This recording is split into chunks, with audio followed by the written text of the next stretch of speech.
All right. Well, I guess. All right. So, oh, I guess it. Okay.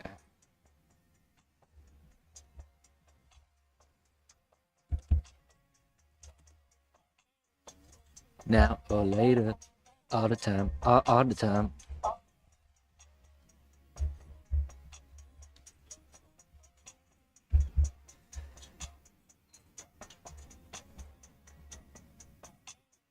Okay. Hold on, I'm gonna vibe for a minute.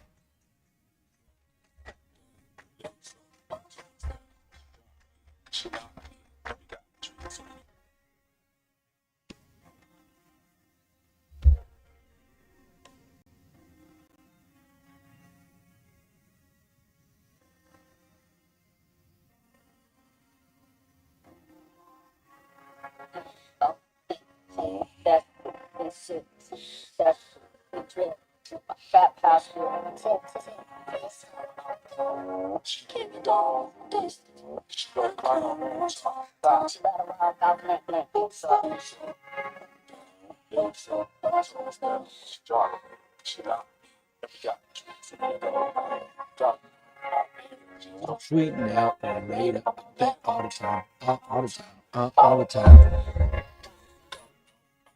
She's so sweet now or later, all the time, all the time. Our toes down. Oh, later, she's so sweet now or later, that all the time, all the time. Uh, uh, uh.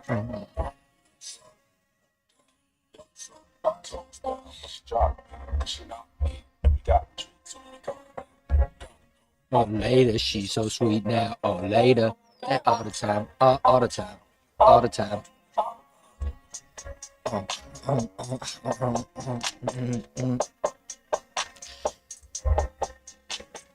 She's so sweet now or later, want that all the time, all the time. Oh.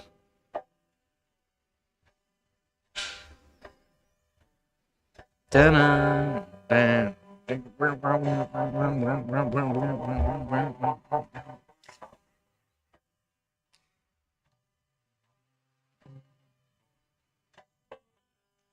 It's like a perfect end of summer song.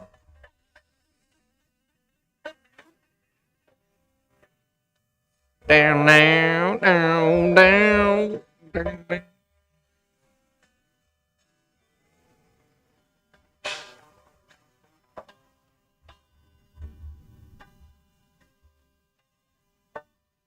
Down. All right, I'm now feeling good. Okay, so let's just read through. I'm gonna read through this, but actually, this stuff is really complicated. From what I was trying to remember yesterday, if we get into the physics. All right. Yeah, all right. Why don't I start at the beginning? Nuclear magnetic resonance spectroscopy has far reaching applications in many scientific fields, particularly in chemical structure determination. Although we'll just give an overview of the subject in this chapter, focusing on NMR applications with small molecules, more advanced NMR techniques are also used in biochem. Huh. NMR spectroscopy is the most valuable spectroscopic technique available to organic chemists. It's the method of structure determination that organic chemists usually turn to first. We saw in the chapter on structure determination for mass spectrometry and infrared spectroscopy that mass spec gives a molecule's formula, and infrared spec gives a molecule's functional groups. NMR complements these other techniques by mapping a molecule's carbon-hydrogen framework.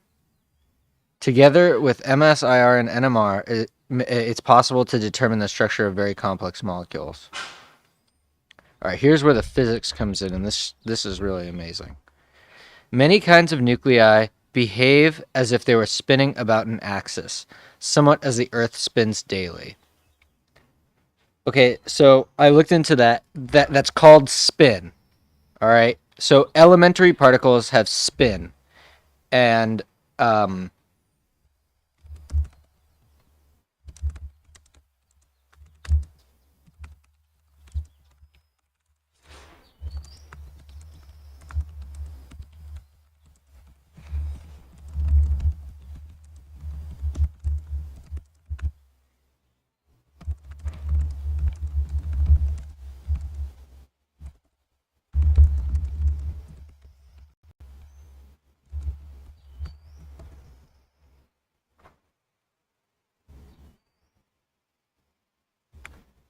okay. So what we're saying is that, okay, wait. Let me read the next sentence and then I'll keep going. All right. Because they're positively charged, so we're only talking about nuclei. These spinning nuclei act like tiny magnets, which effectively means that they just have a magnetic moment, but which means that in the presence of an external magnetic field, exhibit a torque. And I don't know how much into gyroscopic precession I'm going to try to understand, because I feel like, bro, gyroscopic precession kind of had me crashing out yesterday. But maybe today's a new day. Okay, and can interact with an external magnetic field B0. Not all nuclei act this way, but fortunately for organic chemists, the proton and the 13 nucleus do have spins. Okay, so this is important because, first off, I think a proton for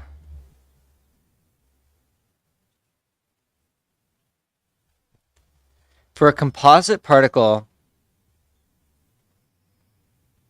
total spin comes from combining component intrinsic spins plus the orbital angular momentum between the components. What is that?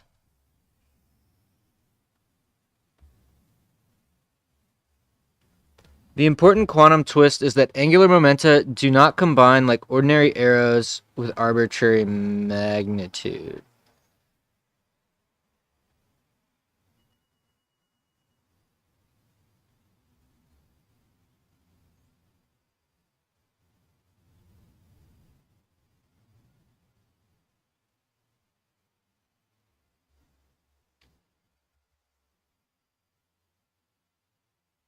Okay, here's a good example. Okay, that is why, for example, a proton is made of 3 quarks, each spin 1/2.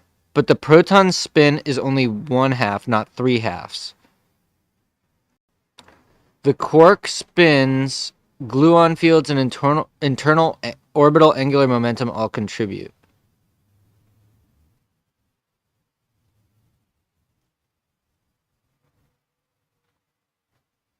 For nuclei, it's the same idea. The nuclear spin comes from proton and neutron spins plus their orbital angular momenta inside the nucleus.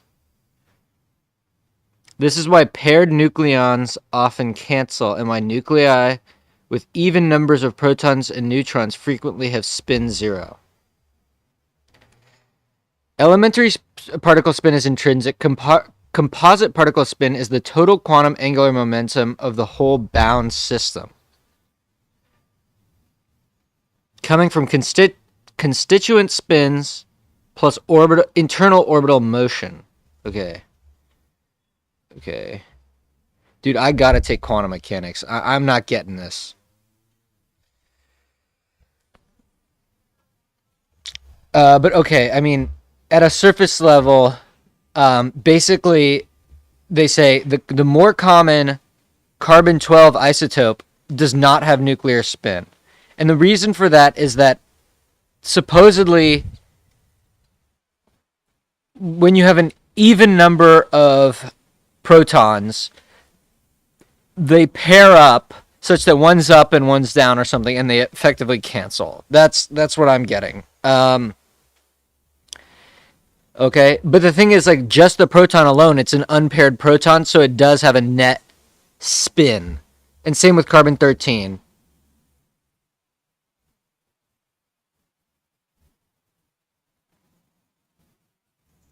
This is the atomic, not the atomic number. This is what is it called with the, I always forget, but it's the sum, right? It's the number of nucleons, presumably, because carbon is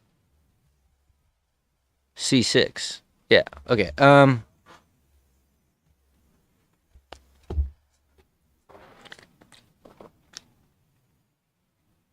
right. In speaking about NMR, the words proton and hydrogen are often used interchangeably, since a hydrogen nucleus is just a proton. Let's see what the consequences of nuclear spin are and how we can use the results. In the absence of an external magnetic field, the spins of magnetic nuclei are oriented randomly. Okay, so they're not like super clear about this because it's obviously not a physics textbook, but the main thing that when they say it acts like a tiny magnet, it means that it has a magnetic moment and interacts with the B field. So if that's the case, though, because the interaction is via the cross product, it's a vector quantity, and so that means that these arrows are supposedly pointed in the direction of the magnetic moment. At least that's kind of what I'm thinking.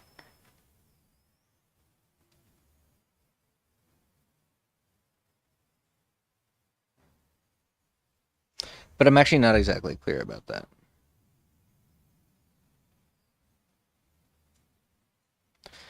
When a sample containing these nuclei is placed between the poles of a strong magnet. So,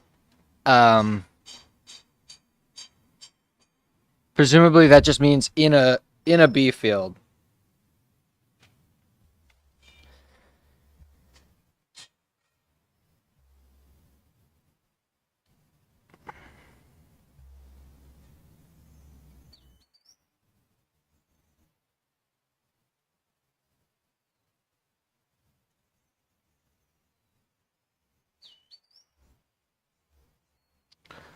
However, the nuclei adopt specific orientations, much as a compass needle orients in the Earth's magnetic field.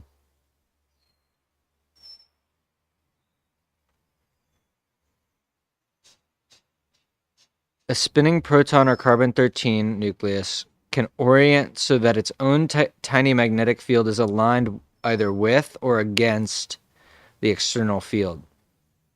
The two orientations don't have the same energy, however, and aren't equally likely. The parallel orientation is slightly lower in energy by an amount that depends on the strength of the B field, making this spin state very slightly favored over the anti-parallel orientation. Okay, so I think now my confusion is, why does the magnetic moment align with the B field?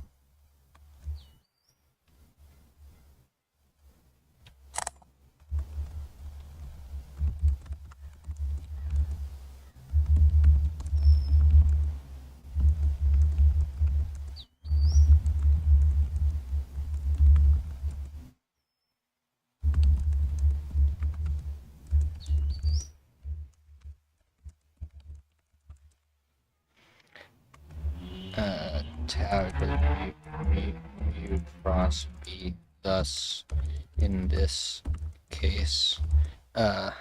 There's no torque on them if they're up. But let's say you take a random one. The torque is going to be...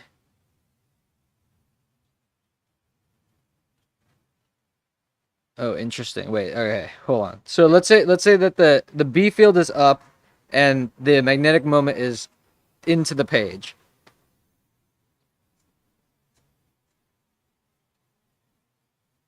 Oh, I think it does actually spin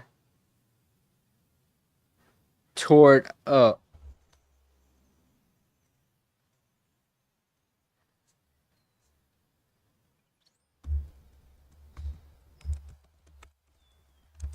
Work through an example.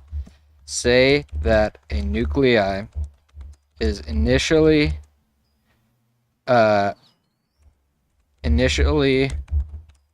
has mu into the page, and the B field is up. Let's say plus J or something. So this is going to be minus K. Then the torque is directed plus I by the right-hand rule. And what that means is that, so that means that the magnetic moment, the torque is such that the magnetic moment wants to go in the direction of B, or towards it.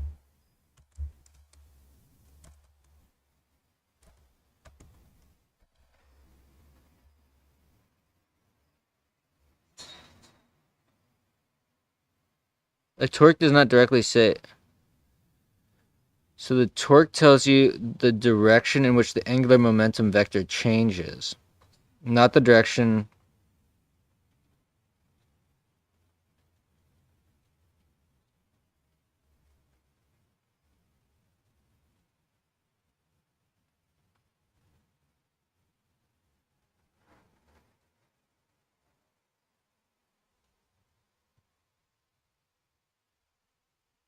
Since mu is tied to s, the spin vector, the tip of starts moving sideways.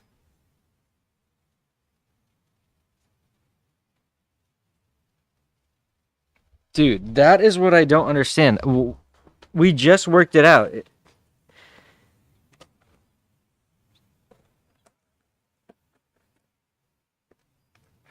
How does it not?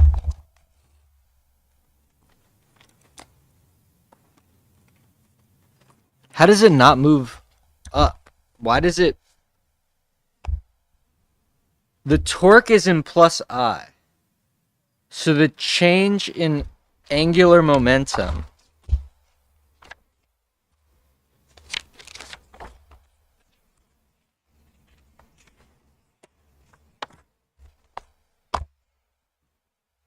let me get my hat and some socks, maybe. Yeah, let me do that. Where's my hat?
Okay.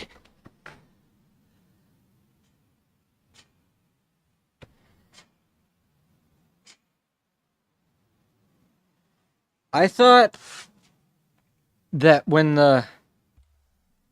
Let's see. All right, let's do a basic example. I just have a beam. I have a beam in the plus I hat direction with its pivot at the origin. And I put a force in the minus J direction on the tip of it.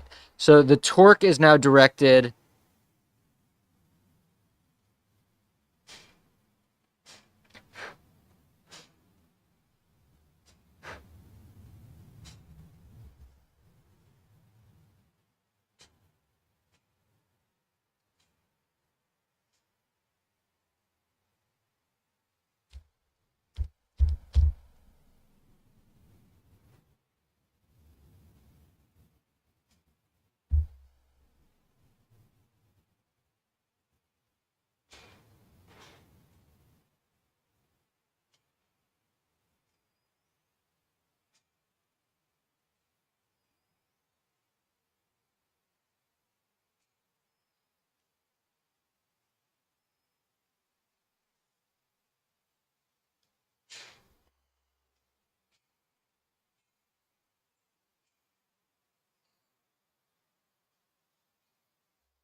Okay.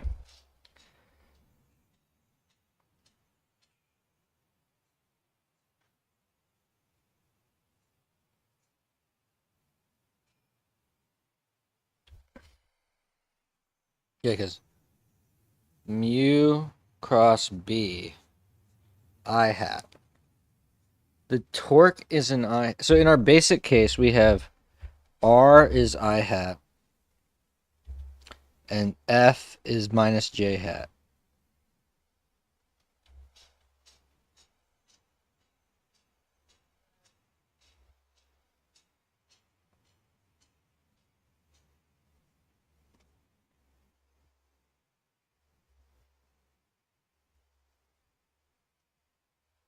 So then tau is K minus K hat. All right. And what that means is that, and let's make it a dipole. It's easier to think about it as a dipole, but the thing is going to twist.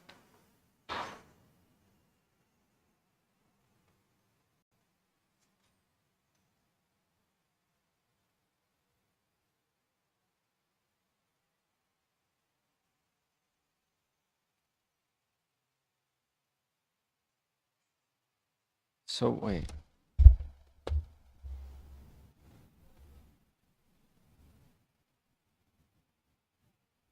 It does not immediately rotate straight towards. So, okay, so in the case of if mu is directed minus K hat and B is directed J hat,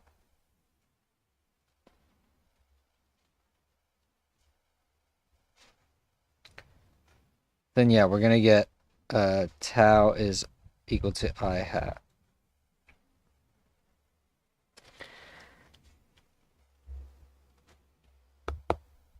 I don't understand. If you have a torque.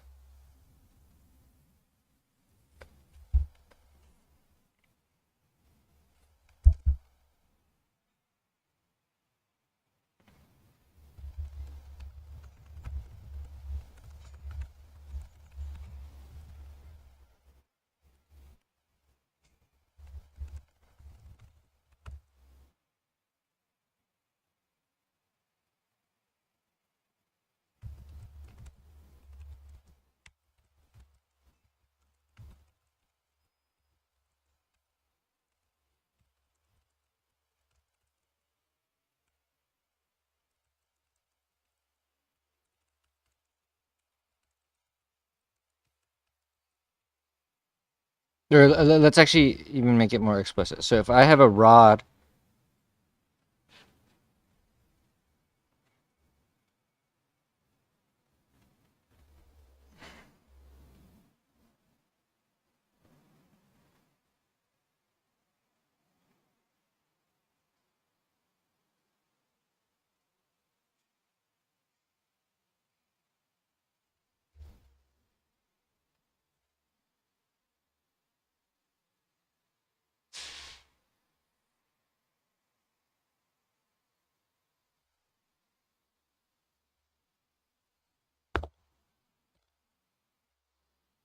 If I had a rod going into the page minus K hat and a force applied at the tip going J, then the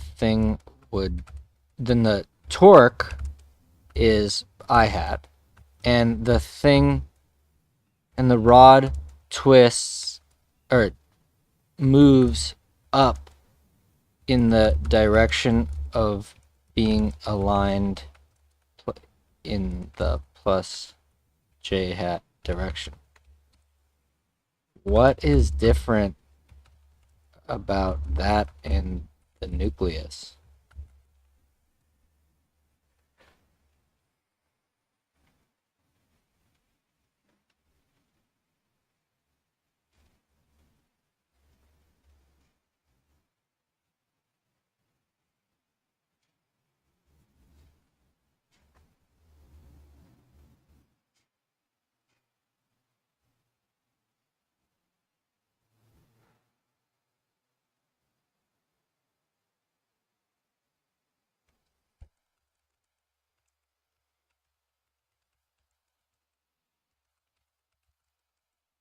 Like what? Like I'm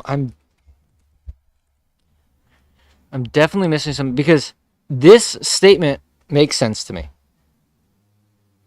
But then when I do the right hand rule, the torque is perpendicular to both of them. But I thought that if you have an object, that the direction of torque tells you how it's gonna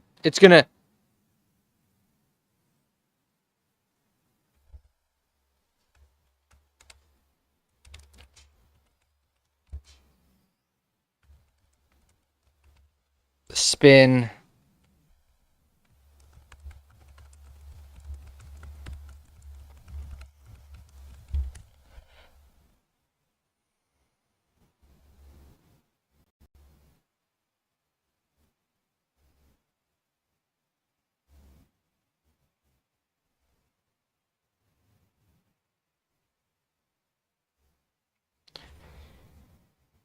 You're right for an ordinary non-spinning rod. It, wait, it starts. Wait. No, it's not.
I just want to get through this.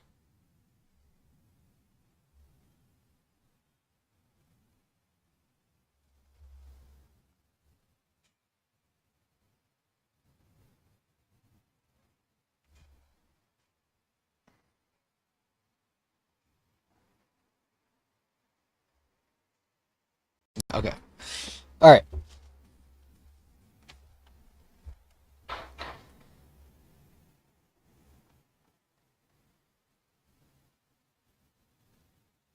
Okay. All right. So for a spinning rod, or for a non-spinning rod. Okay, so now let's imagine this thing is spinning, um, already, and it's gonna be. Is it initially spinning in the yes? So I'm pretty sure it's initially spinning in the same direction as the magnetic moment, right? So this thing is gonna be spinning like this, and what we're saying is, or is that right? The what did I say? The magnetic moment. No, I said the magnetic moment is into the page. So it's spinning like this, and the B field points up. Okay. I'm getting somewhere finally.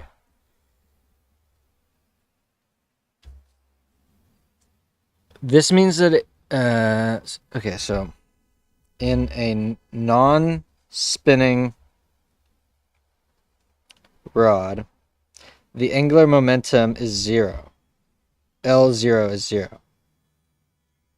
So a torque applied behaves how I expect.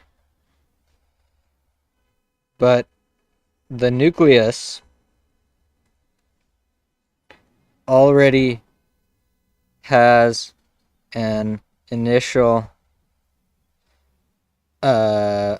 angular momentum, an initial L, not equal to 0. So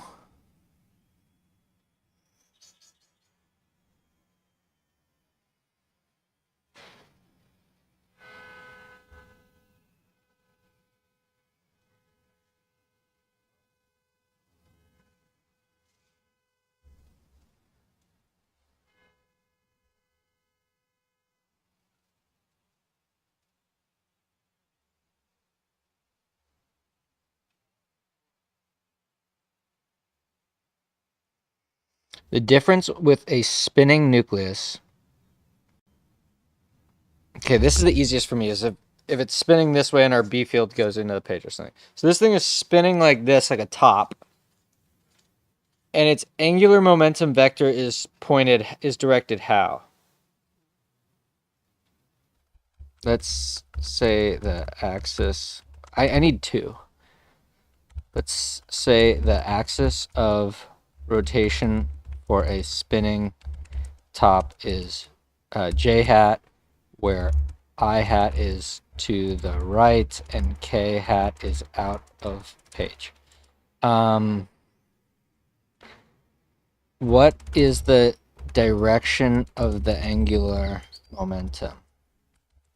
I would assume is it just the same as the axis plus j? Okay. Okay, so the angular momentum vector is now pointed up. Because angular momentum is the moment of inertia times the angular velocity. Right, okay. Gotta unpack these. So L is equal to the I omega. So this is the angular velocity, and this is the MOI. And then this is the angular momentum. Okay. Depending on the direction, use the right-hand rule. Okay.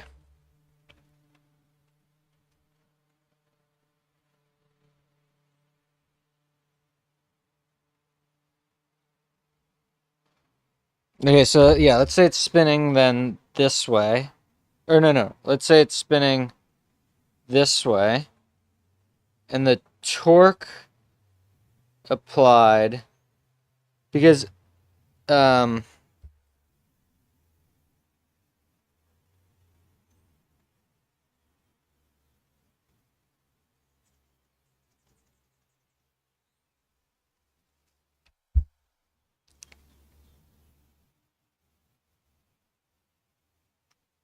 is the angular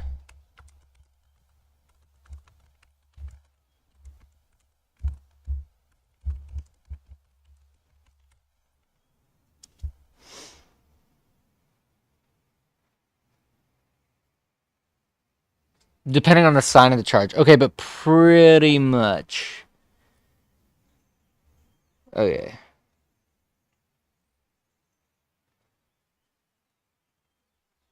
For a classical positively charged spinning object, like a rotating charge. Okay, so and then so for normal plus Q, L is parallel to mu.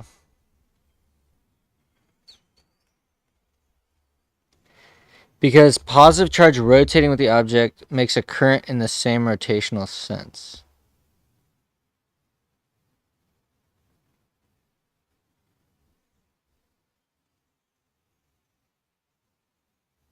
And mu is equal to I A and then normal to the surface. Right, so of rotation. Yeah, right, okay. Okay.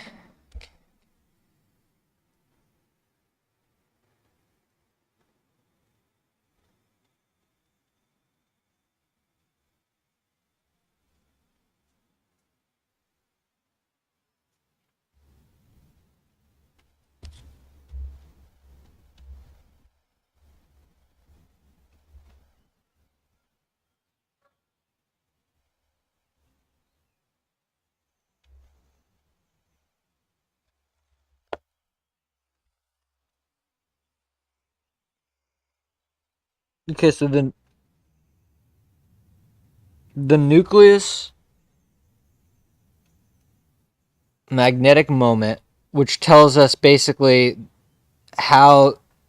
what the torque will be in the presence of an external magnetic field, is aligned with this L, which is the angular momentum.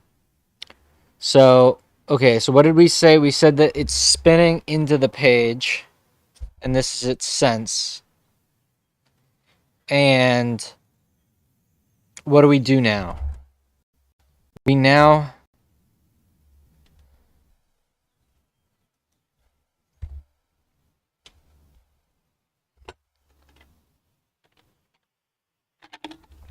apply our B field. So mu cross B. So the torque is in this direction, but this thing is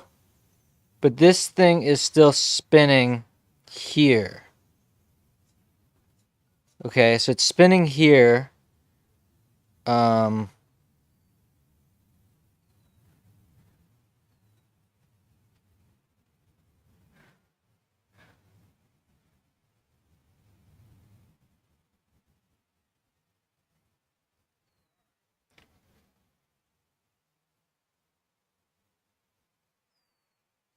Because you would expect the top to just, like, if the top was still and you did this, it would turn upward. But in this case, that's not the case. So let's say that, okay, so for a top, so we have a top spinning on axis minus k hat. And B is, so mu and L are both in that direction. And we apply a magnetic field in the plus J. So mu cross B, this is plus J. So tau is plus I. Then we have dl dt is equal to tau. So the change in angular, and when you're, I don't know how many times I need to say this. It's also a lesson to myself. When you are reading formulas, never say dl is equal to tau dt. Say, like the change in angular momentum with respect to time is equal to the torque. And what is torque? Torque is the rotational analog of force. Okay. So you're applying a rotational force, and that's the change in time. Okay? So L, so we do a Newton step, and we get that L nu, so L at time 2 or whatever, is equal to minus k hat plus epsilon, or let's just say delta t I hat. So it was pointing here, and now it's slightly pointing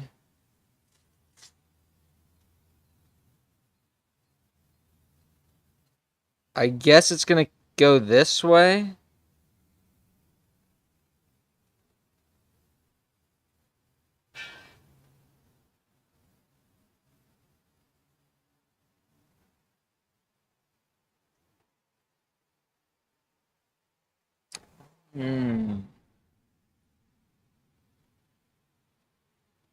And what my finger is saying is the axis of the magnetic moment, or the axis of the angular momentum. So I see that it's going to start moving in that direction. So we're spinning, we're starting to spin this way. So it's going to precess. Okay. I get it. It's going to precess around. But now let's go back to the static case.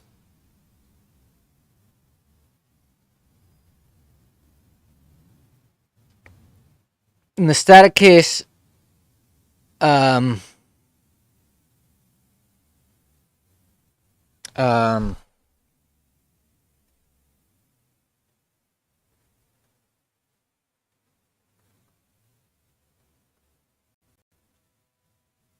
so let's say the thing is not moving and it's direct and it's like a beam and it's directed this way, and so it's got a magnetic moment this way into the page, and we do mu cross B.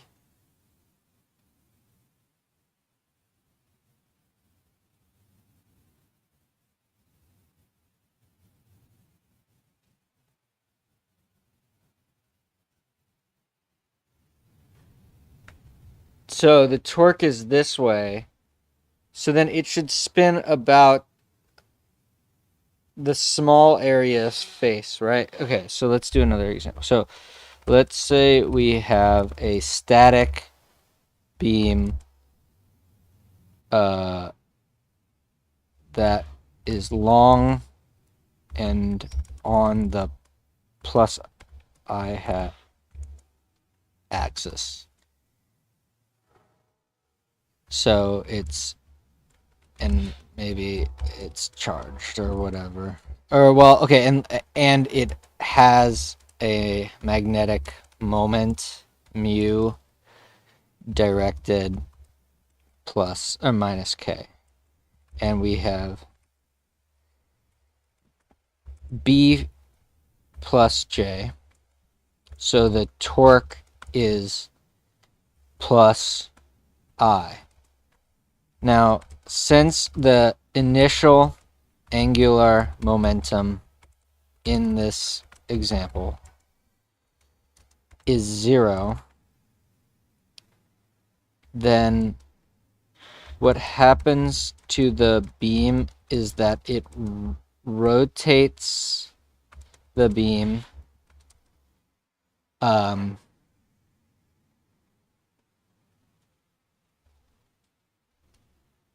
on the axis of I hat.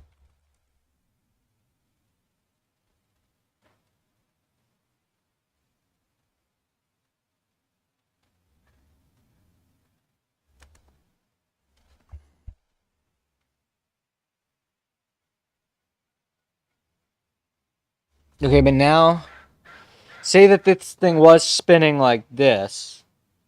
It's gonna swoop over to a line with the direction of the torque. So if it's spinning, the angular momentum vector or direction, and thus also the mu, the magnetic moment, will follow to align to the direction of the torque, not the B field.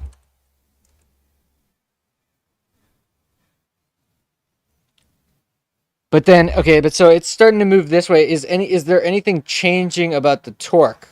Because now you have mu cross B. So the torque is, so okay, it's gonna precess. Okay, I get it, dude. It's gonna precess around B. So the whole thing is gonna, so this is turning, it's gonna turn like this. That's amazing, dude. Alright. That's gyroscopic precession.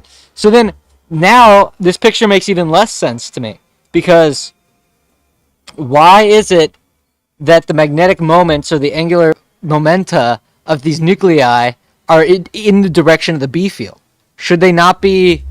Well, let's see. Maybe B is up. We're spinning like this arbitrarily, and we've determined because of the B field that it starts to precess around this way. On the IK XZ plane. That is the plane of the torque. Wait. There's actually more. It's more complicated. Okay.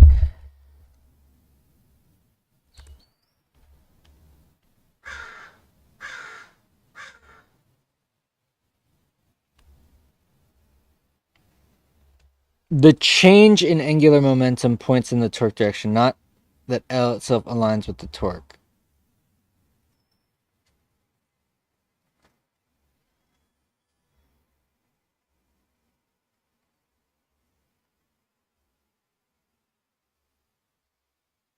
The angular momentum vector does not align with the torque. The change in angular momentum points in the torque direction.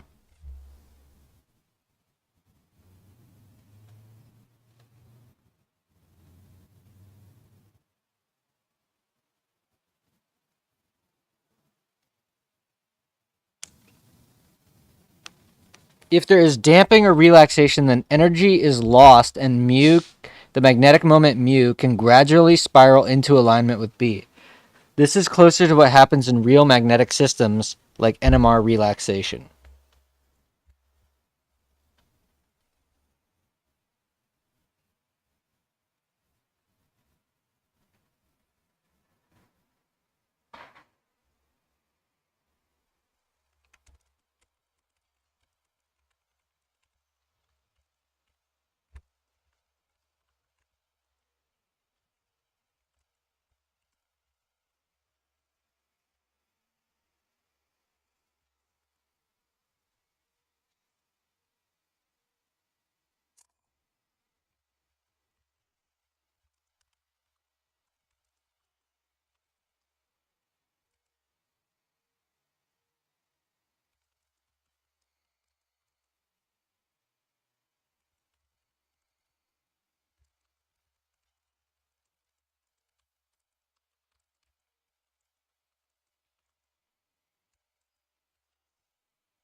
The magnetic moments component along the field.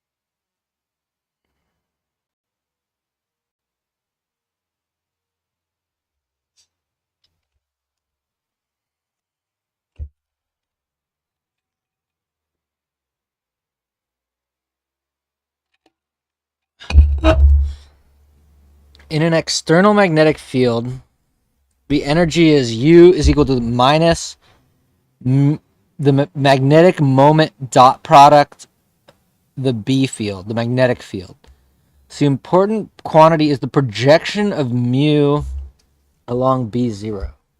So what did we say? We said that mu is directed minus k hat, and B is here. So these are perpendicular. So the energy is 0. What does that even mean, dude? The energy is 0?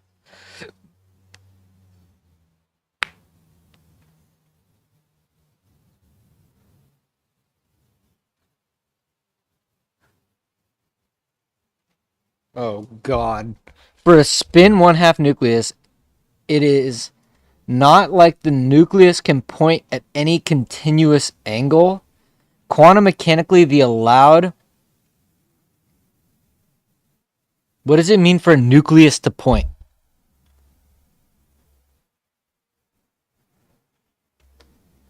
What specific.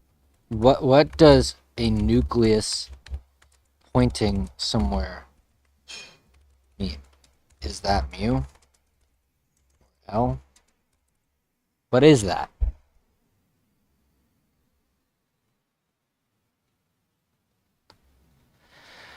A nucleus is not literally a tiny arrow-shaped object pointing in space. Depending on the concept, people mean one of two vectors, either S or mu. Okay.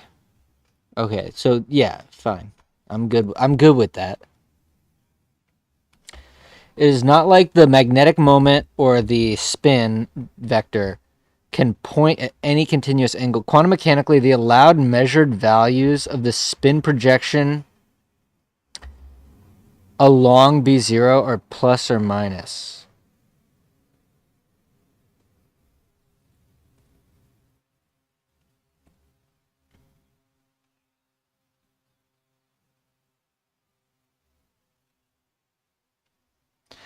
So the pictures up down arrows really represent the two allowed spin projection states. Okay, so interesting.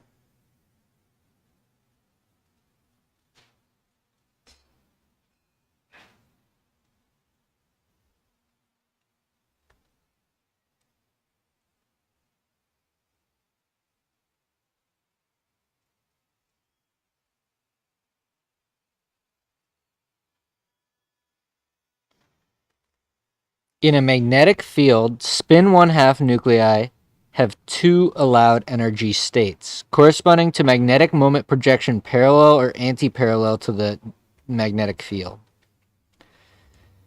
Slightly more nuclei occupy the lower energy parallel state.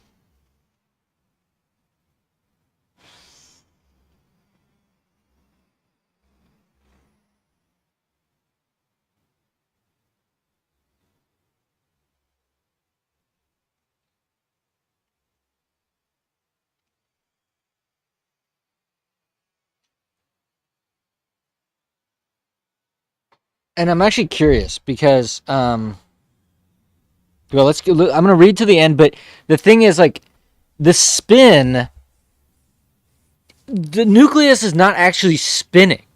It just, like, behaves like it is, which is, like, really fucky.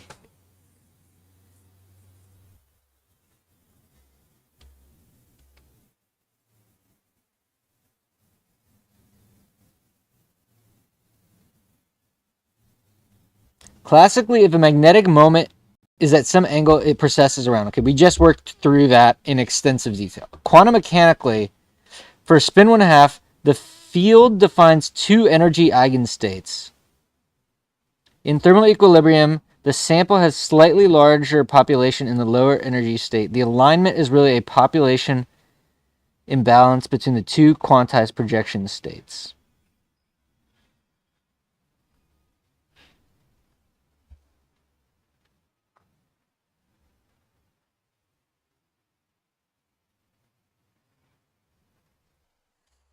So the first thing is, I know that the nucleus spin magnetic moment, it's not, the nucleus is not actually spinning. It just has an intrinsic property that makes it behave as if it was spinning. But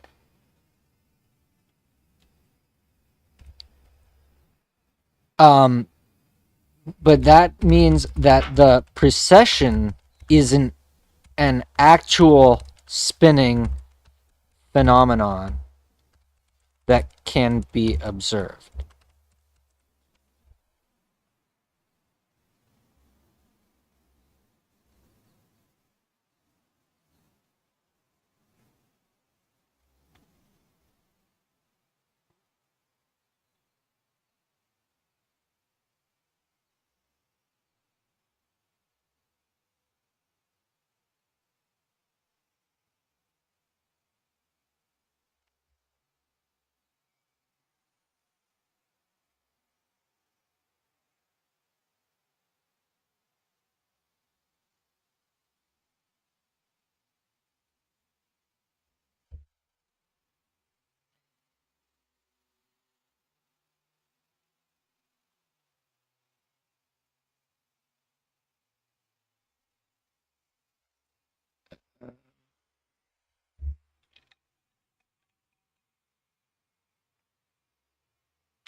So precession is not a fake visualization. It corresponds to an actual observable time dependence of the nucleus's quantum state and magnetic moment. Classically, precession means a vector like L or mu physically sweeps around an axis. Yeah. For a magnetic moment in a field, tau is equal to mu cross b and okay. For NMR, this is very real. It is what lets the nucleus absorb radio frequency radiation at a specific frequency. Okay, that's a whole nother thing, because I don't even know what that's about. But in any case, we at least understand that this thing, I got to here. Like, you can see that it's spinning around B. And what it is, because you should never say it when you're describing these stuff, is either the direction of the torque or the direction of the magnetic moment. Okay. But the subtle quantum point is that for a spin 1/2 nucleus in an energy eigenstate,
if the nucleus is in one of two energy eigenstates relative to B0, then its magnetic moment only has a definite component along B0. There's no transverse component.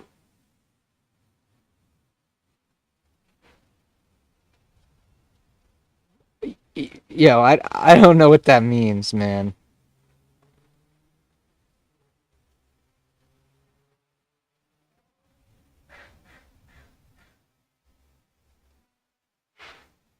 That superposition can have a transverse magnetic moment, and the transverse component precesses at the Lemur. Hey.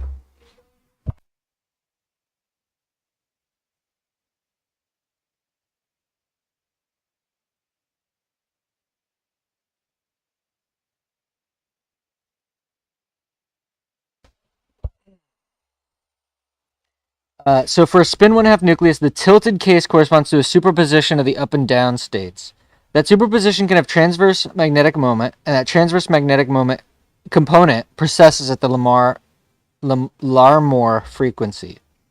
The nuance, even an energy eigenstate has a quantum phase evolving in time, but because it is only one state, that phase is not. But because it is only one state, the phase is not directly observable by itself. You need a superposition of up and down for the relative phase to change. And that changing relative phase is what shows up as a precession.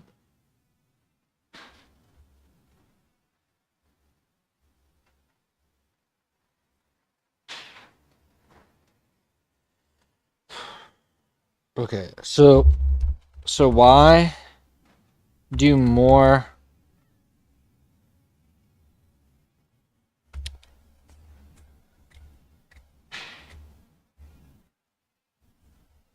Why is the state of the nuclei biased to one of the two quantum states?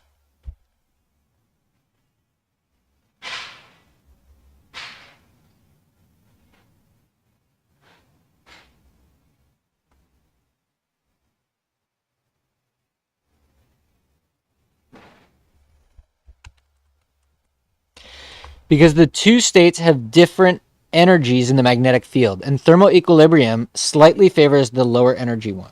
The energy of a magnetic moment in a magnetic field is minus mu dot B. So if mu is more aligned with B, then it's positive and U is lower. For a proton, the lower energy state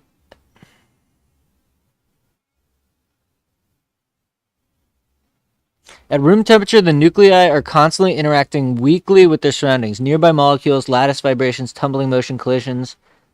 Those interactions let spins exchange energy with the environment and eventually reach thermal equilibrium.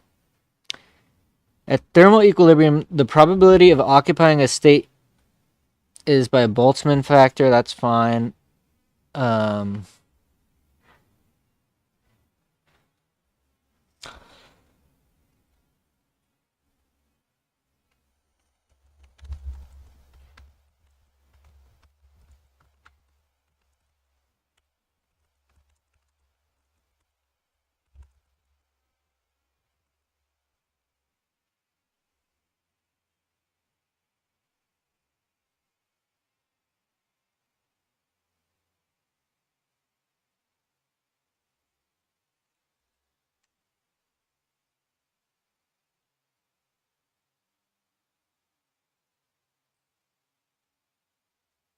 B splits the two spin states into different energies. Lower energy. Okay, yeah. So that's not answering my question at all.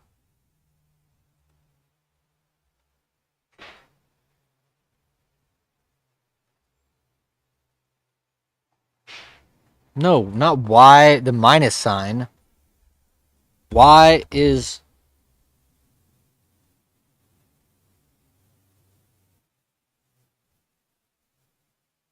because there's an energy difference between the two spin states in a magnetic field. But why?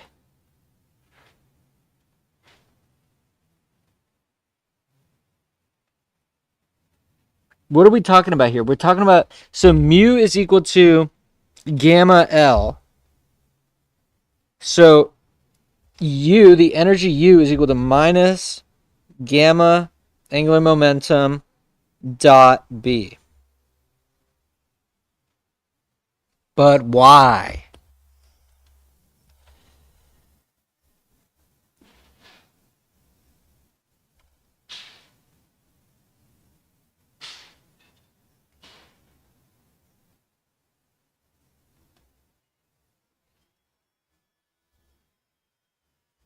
Bro, it's giving me a bunch of jargon. Like, I know, like, this is all obvious derivations, but why? This is what I'm trying. No.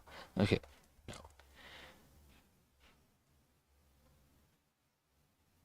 Just, how do you ask this question? What I'm not understanding is what the nature of the entire formula U is equal to minus mu dot B. Why is the what is U?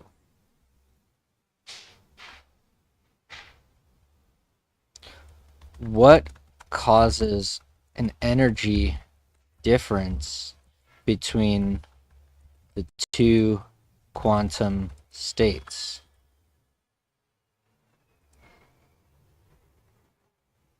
The energy difference comes from the interaction between the nucleus's magnetic moment and the external magnetic field.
Sure.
Okay, that's as far as I'm going to take that specifically.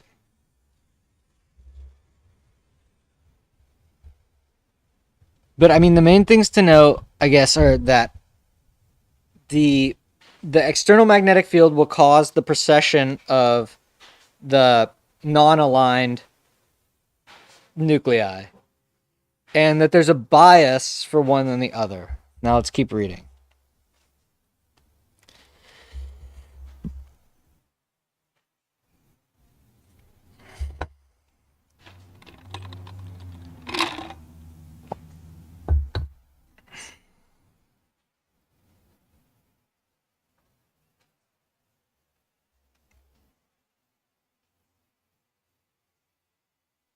So let's see if I can derive that Larmor frequency.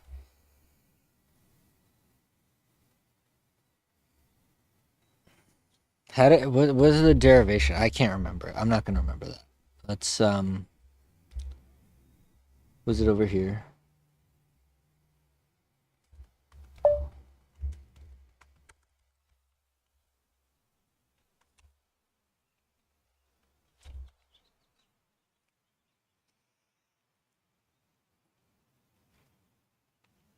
Ugh.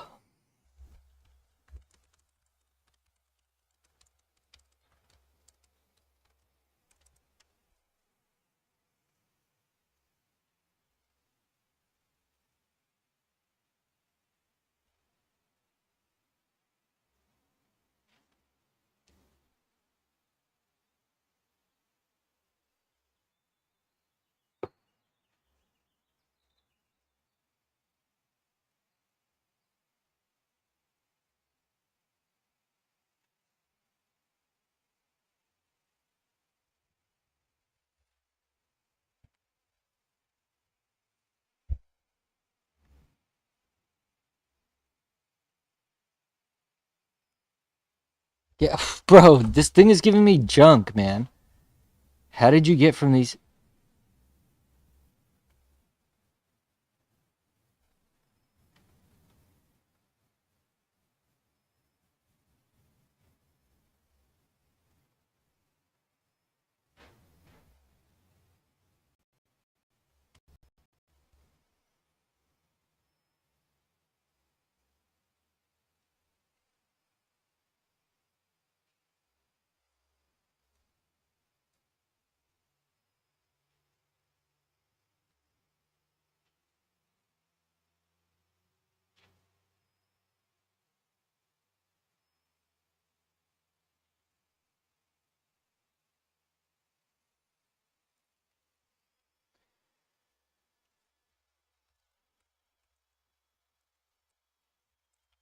The Larmor frequency is the frequency of the precession.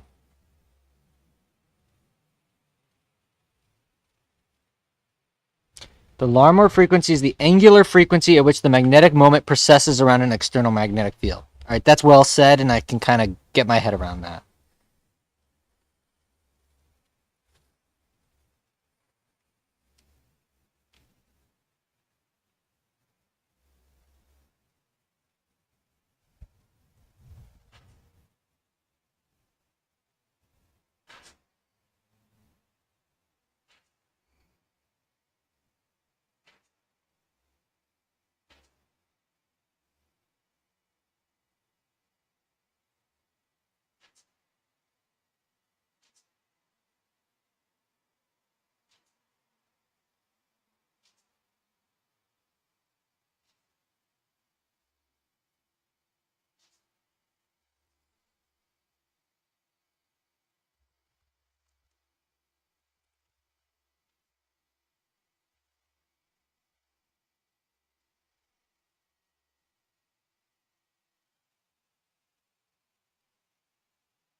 A 4 vector?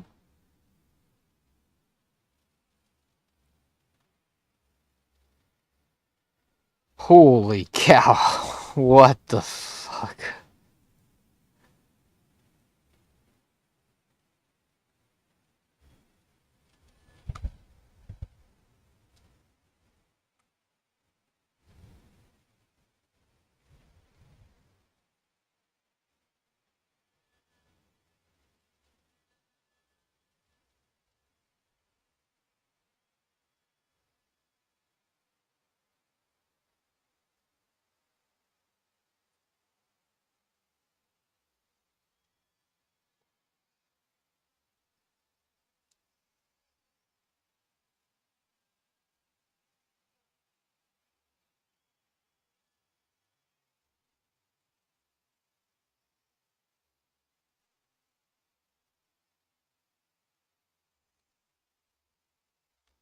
Okay, I'll be back in a second.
right, I'm done with breakfast.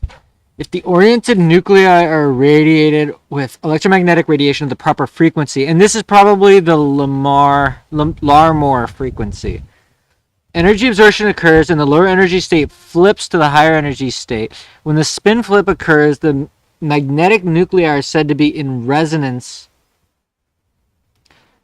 with the applied radiation, hence the name nuclear magnetic resonance. The exact frequency necessary for resonance depends on both the strength of the field and the identity of the nucleus. Right, because that was that gamma gyromagnetic ratio or whatever it's called. In the electronic environment of the nucleus. If a very strong magnetic field is applied, the difference between the two spin states is larger, and a higher frequency radiation is required for a spin flip. If a weaker magnetic field is applied, less energy is required to affect the transition between nuclear spin states. Yeah, we saw that with that formula for the energy, which was the minus the magnetic, the negative of the projection of the magnetic moment onto the B field. Is that dot product formula, which I never really understood it, but you know, who cares? Strength of B, energy difference, yeah. And we did see that it was linear in the strength of B. Because it was... Yeah.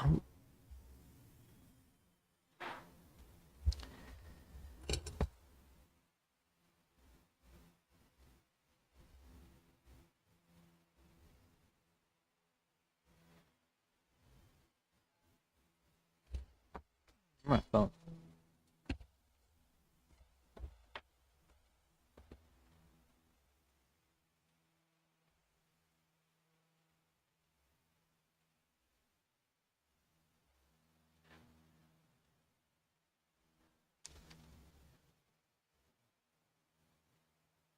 Oh wait, someone was commenting. Hold on, yo brother. I think ChatGPT hallucinated because there are negative spins of quarks as well inside the proton. I think it was probably talking about Science Click.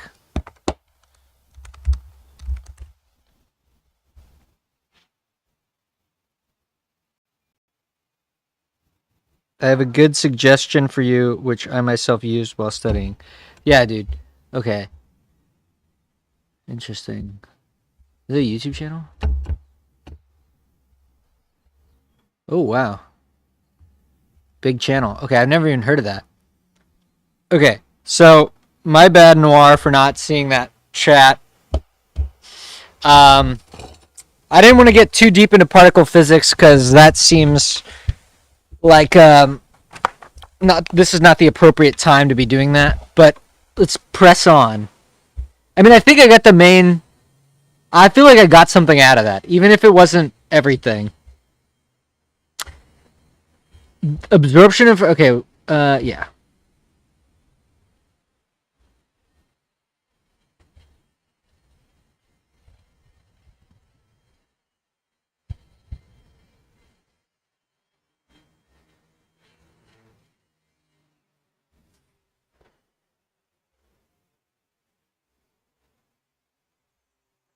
All right, here we go. In practice, superconducting magnets that produce enormously powerful fields of up to 23 Tesla are sometimes used, but field strengths in the range of 4 to 7 are more common. At a magnetic field strength of 4.7 Tesla, so-called RF radio frequency energy in the 200 megahertz range brings a proton or a hydrogen nucleus into resonance.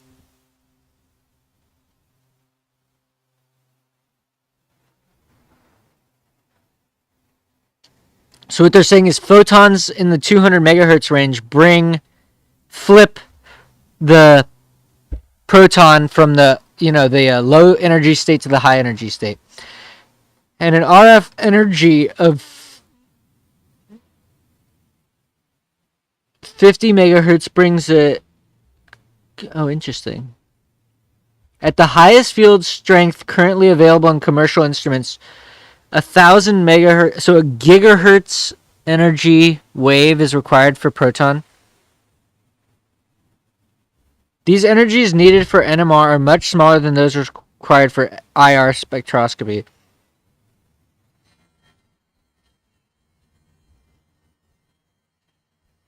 Oh, shit. Okay. So it's like a huge factor. It's a 10 to the 6 factor. 1,000,000 times more energy for doing IR? I don't know what that means. All nuclei with an odd number of protons can do it.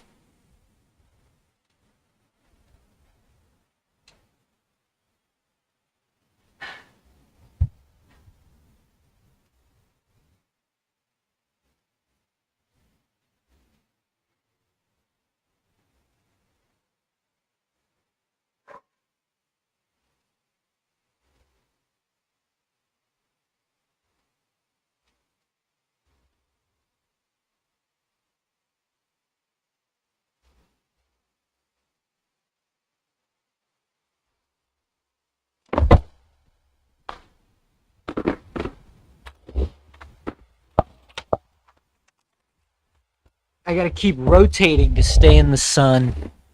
Okay.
Okay. The amount of energy required to spin flip a nucleus depends both on the strength of the external magnetic field and on the nucleus. So this is gamma and this is B. And E is equal to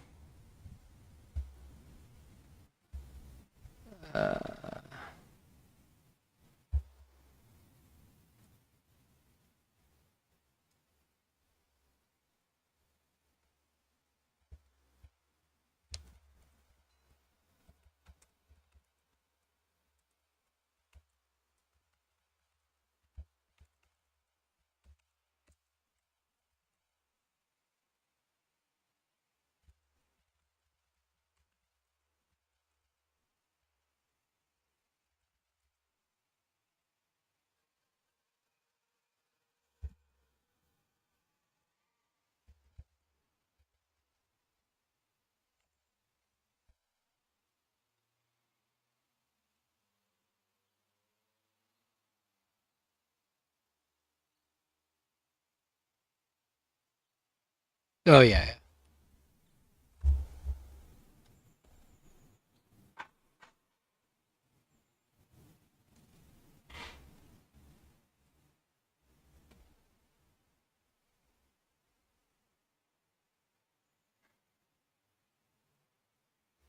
Yeah, so E is equal to H nu. So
am I back?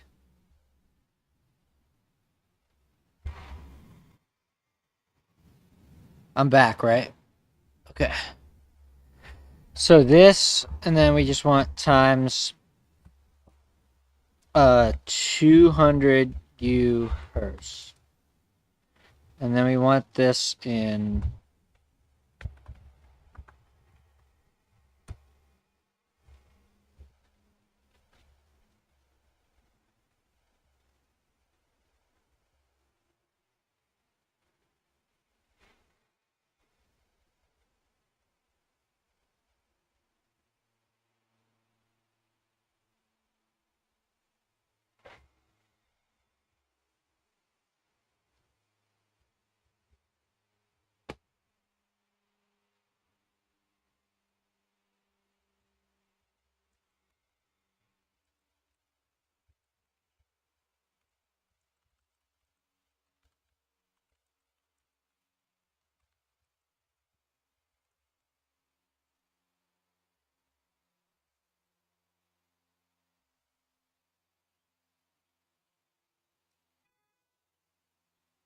oh yeah, wait, hold on.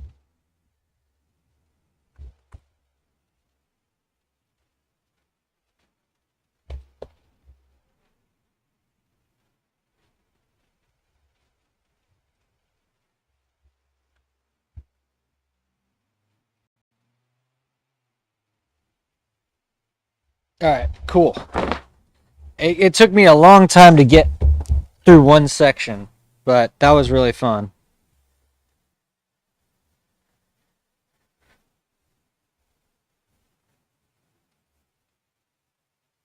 All right. The nature of NMR absorptions. From the description thus far, you might expect all hydrogen nuclei in a molecule to absorb energy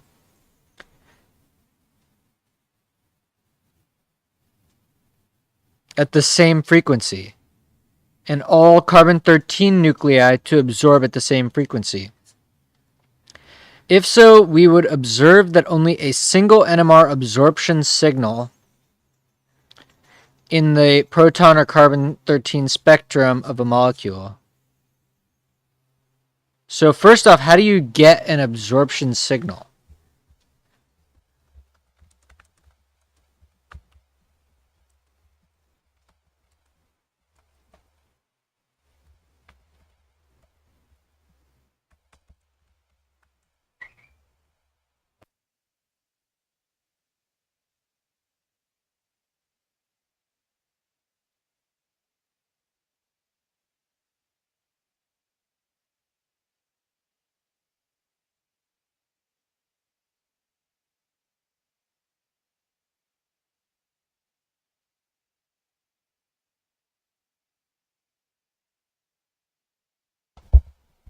Okay, so, um, like, I get that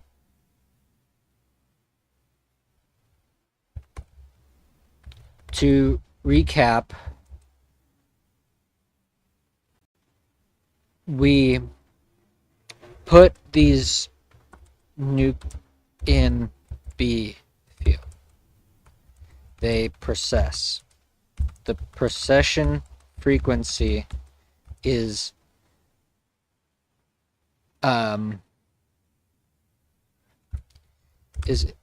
it the precession frequency that is the same as the frequency of light that will spin flip? And if so, how do we detect that they are absorbing it? Which is what I'm assuming.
At thermal equilibrium, the spins are mostly in the two.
Oh my gosh, that is how they do it? Dude, that is insane. Bro, I love Faraday's Law. Faraday's Law is the coolest law by far.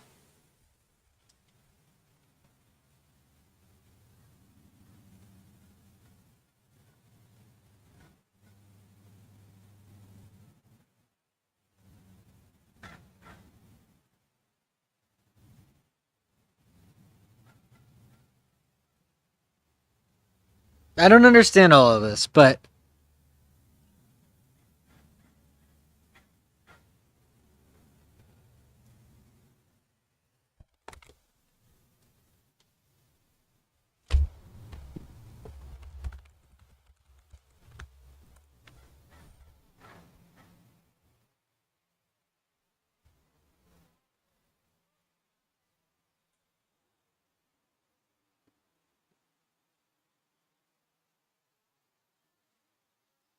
recording the magnetic properties of atomic nuclei.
What the hell?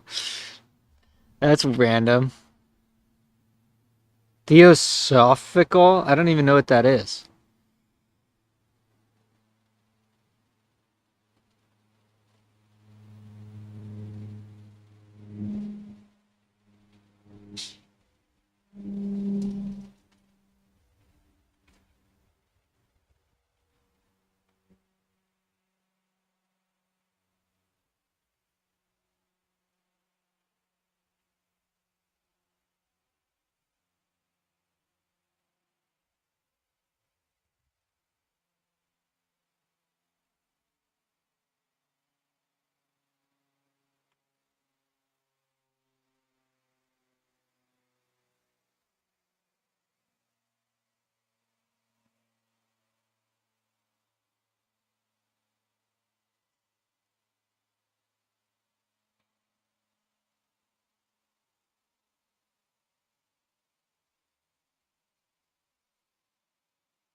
So now you have an oscillating magnetic field, meaning that the direction of the magnetic field. But what synchronizes the precession or the phase maybe of the precession? Because presumably they all start. Well, does it even matter? Maybe that doesn't even matter. I don't think that matters. Oh wait, doesn't it? Because if you have this thing going like this and this other one is like this, you know, I gotta think about that. Let me get a jacket.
Precession of net magnetization after the RF pulse.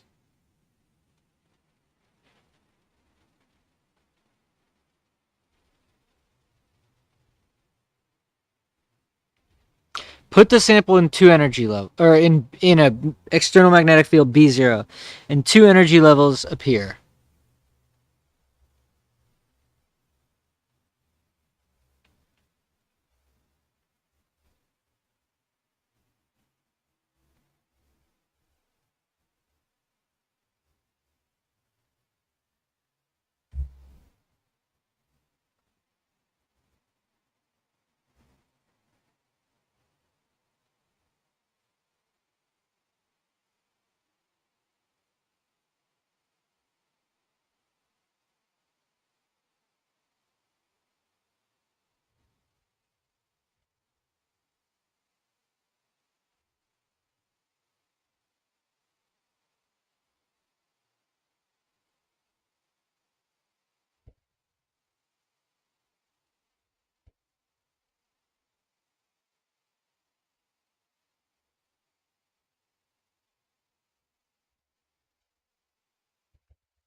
Yes, right. So they were randomly phased in the transverse. Okay, so MX and MY are 0 because they are randomly phased in the transverse plane.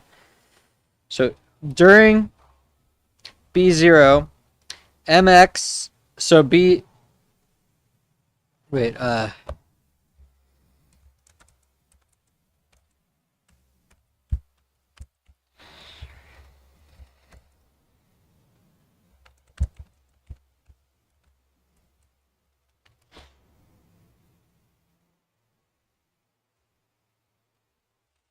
Okay, so we're gonna say that this is so B is.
Yes. Dude, I feel like I'm actually like, am I crazy? I feel like I'm getting this. All right, let's go back to here before the pulse. All right, I'm gonna read this thing out. All right, so this thing is pretty chill. We get this. You put the nuclei in a uniform magnetic field. external magnetic field, and we get two energy levels. And they favor, the nuclei favor by a calculable amount, being what is it? It's that the quantum state, that they favor being in the quantum state of up, which is like aligned with the B field or something like that. Okay, 2. Before the RF pulse, there's a net magnetization along B0. We understand that, right? So maybe this is not the right analogy, but I imagine them like, if B is up here, then they're kind of slightly more pointed up or something like that.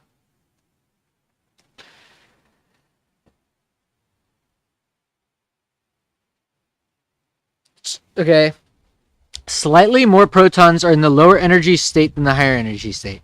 So the sample has a small net magnetic moment pointing along plus Z, the direction of the magnetic field. This is called the net magnetization. You should imagine this is the sum of a huge number of tiny nuclear magnetic moments. Right.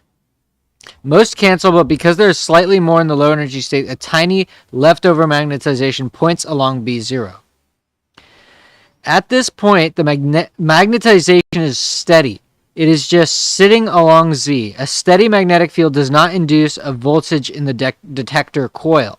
So before the RF pulse, there's no useful NMR signal being detected. Now we apply a pulse.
More accurately, the pulse creates a coherent superposition of spin states across the ensemble.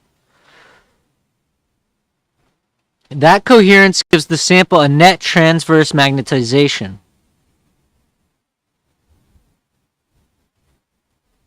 The transverse magnetization is what makes the detectable NMR signal. After the pulse, the transverse magnetization precesses. The spins are still in big static field B0.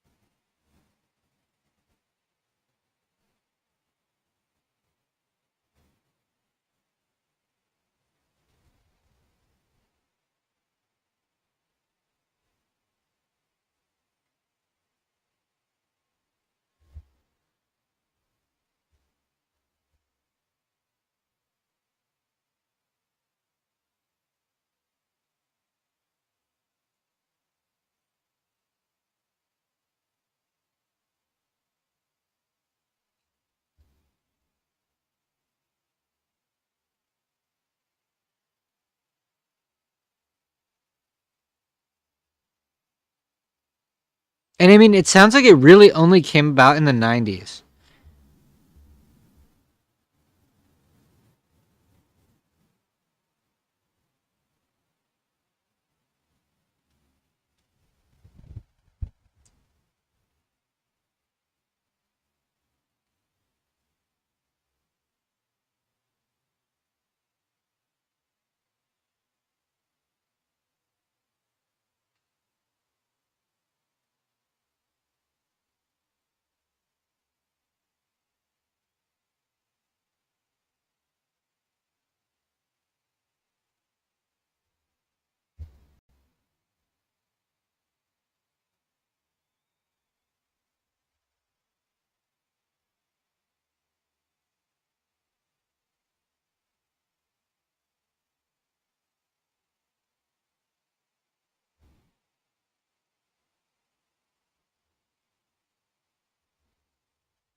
Let me see.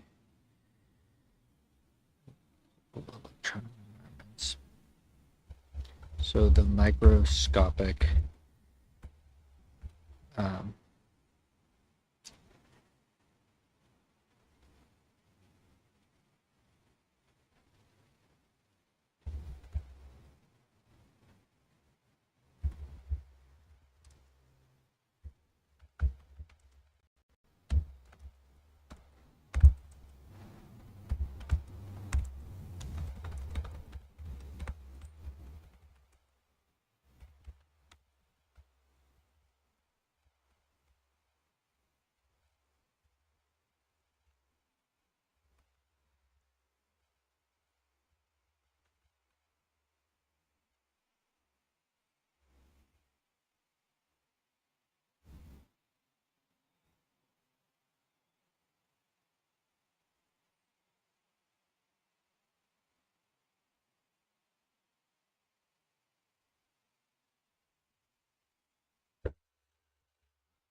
so when we say shielded, it means shielded from B0. It doesn't mean shielded from the electrons.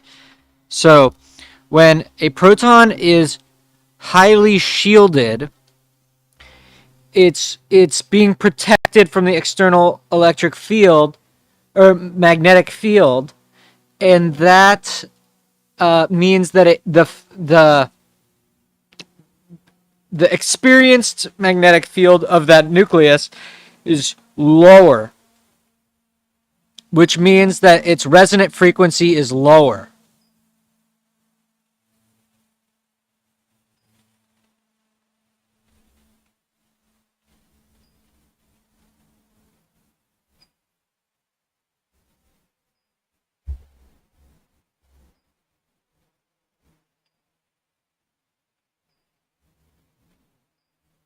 So this is the part that I probably should focus on because I don't really get um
yeah. Okay.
I remember seeing a good video that had an animation.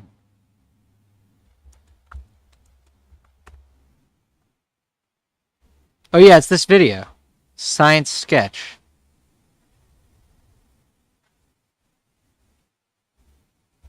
Wait, actually, Yeah. NMR spectroscopy has become one of the most frequently used analytical tools to elucidate chemical structure. It is particularly useful for carbon-based chemical compounds, also known as organic compounds, the molecules that make up all living things, and many substances that we interact with on a daily basis. In this video, we'll take a look at how NMR spectroscopy works and provide a visual metaphor for what is happening at the nuclear level. If we consider a chemical compound, we are particularly interested in what atoms are present and what the arrangement of those atoms are. If we were able to look inside an atom, we see a dense and positively charged nucleus. It is the nucleus that NMR spectroscopy detects, and it gives us a lot of information about the overall structure of the molecule. Here's how it works. Ordinarily, nuclei are oriented randomly, but if we place a sample of the chemical compound in a strong magnetic field at the heart of the NMR instrument, the nuclei line up like a compass needle aligning in a magnetic field and start to precess like a spinning top as it spins on a table.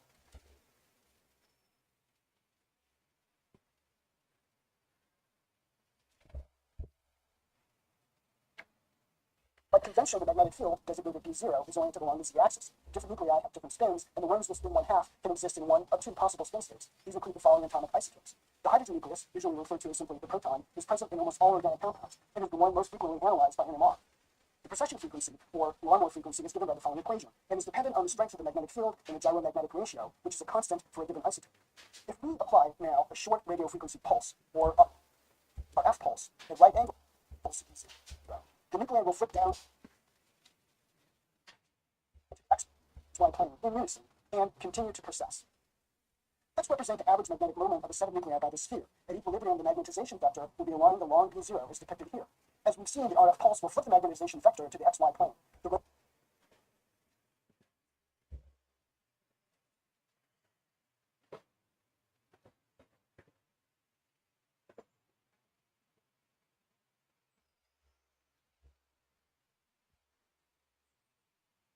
Rotating magnetization vector induces a current in a receiver coil. The signal is detected and amplified. We can see that the oscillating signal sweeps out a sine wave with decreasing magnitude as the nucleus realigns with the magnetic field B0. This wave is called the free induction decay, or FID.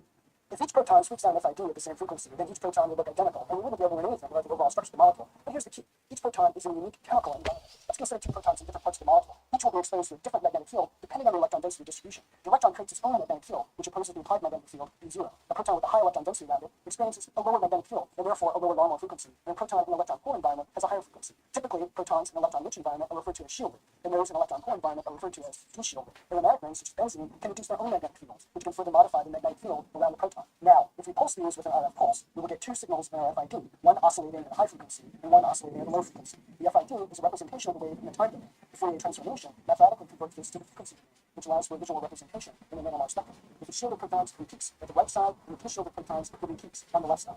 Let's look at an example. Here's a simple molecule with hydrogens in 5 different electronic environments. Each type of proton will experience a slightly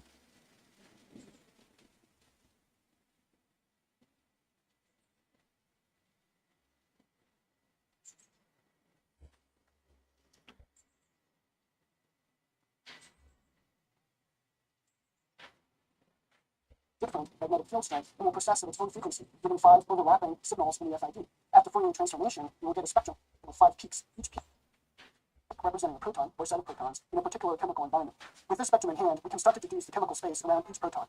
We have seen that an isolated proton or a group of identical protons will give an NMR spectrum with a single peak, known as a singlet. Sometimes we will have protons that are close enough that their magnetic spin states interact, what's known as spin-spin coupling. In this case, the peaks do not appear as a singlet, but rather appear as a split.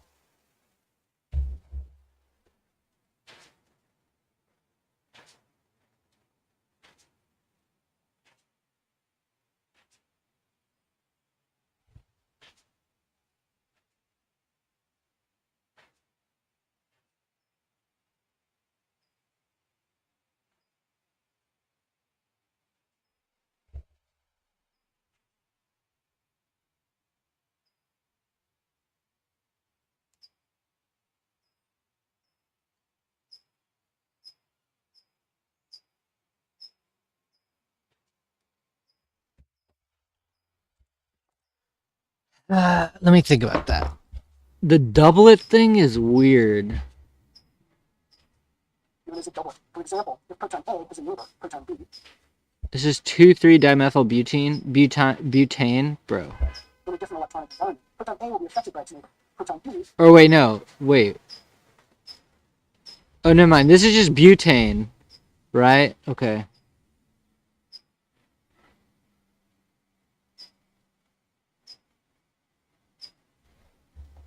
Proton A is a neighbor, proton B, in a different electronic environment. Proton A will be affected by its neighbor. Proton B will either be aligned up or down. Thus, proton A will be a doublet. Likewise, proton B will be split by proton A, and it will be a doublet also. Two neighboring protons will give a triplet, and three.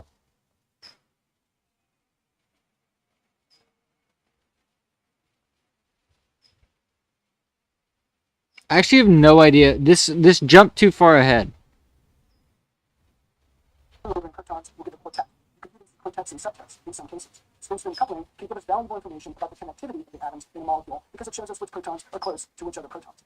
I hope this video has provided some useful images to provide a visual metaphor of how NMR spectroscopy works. As a next step, you may want to focus on equations that are used to describe the behavior of nuclei in the magnetic field. You may also want to get a deeper understanding of how the NMR spectrum is used to interpret chemical structure, and a lot of that skill will come with practical experience and seeing firsthand the relationship between structures and the resulting spectrum. Well, thanks a lot for watching, and I'll see you later.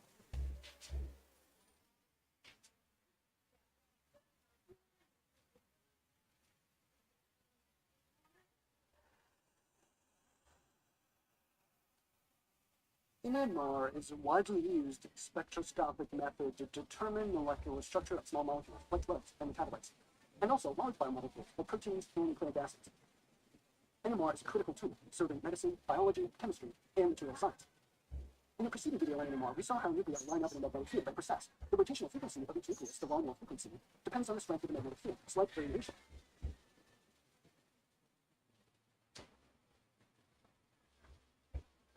Let's go through it one more time.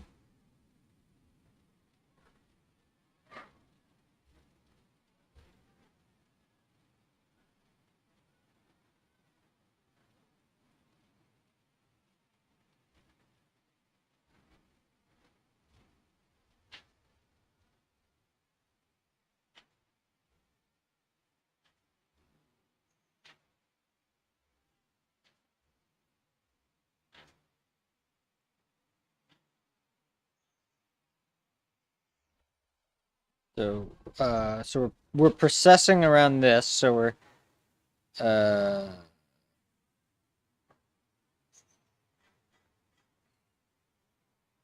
going like that.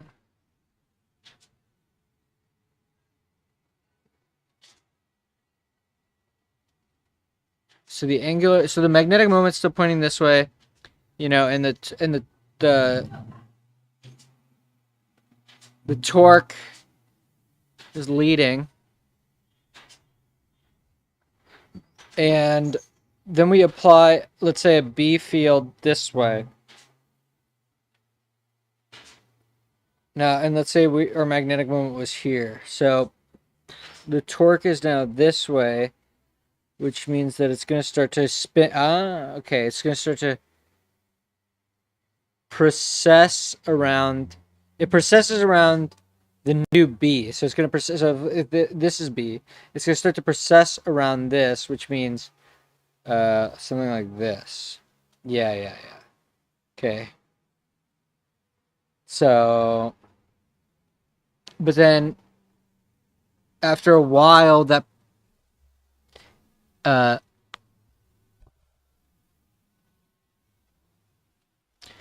okay, the spectrometer applies a small oscillating magnetic field.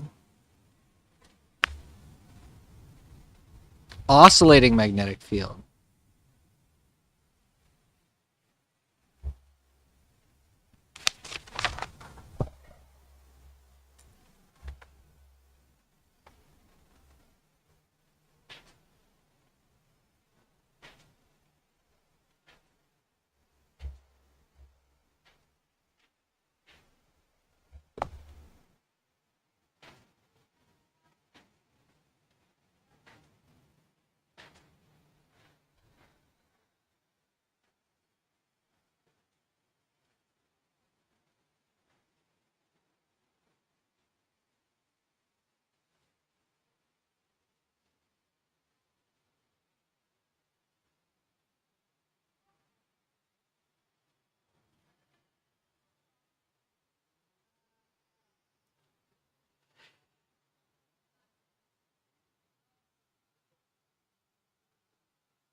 Dude, this whole thing is totally freaking bonkers. Okay, I'm gonna go on a short walk, try to digest some of this, and then I'll go back and keep reading. Is it really just magnets here? And then what applies the transverse wave?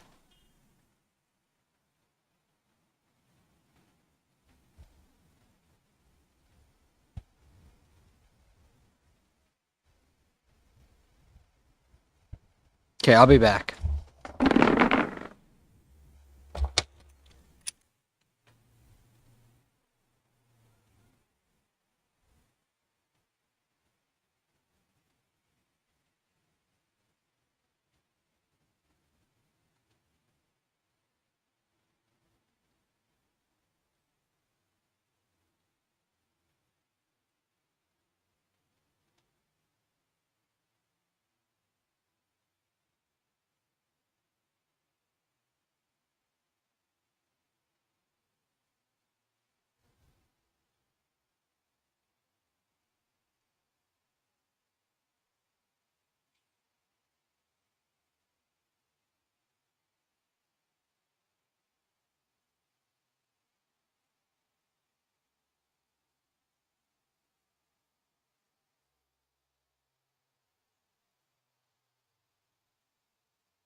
Okay.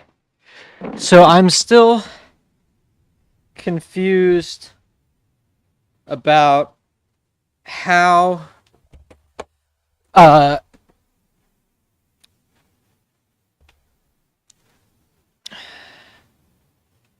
an oscillating net magnetization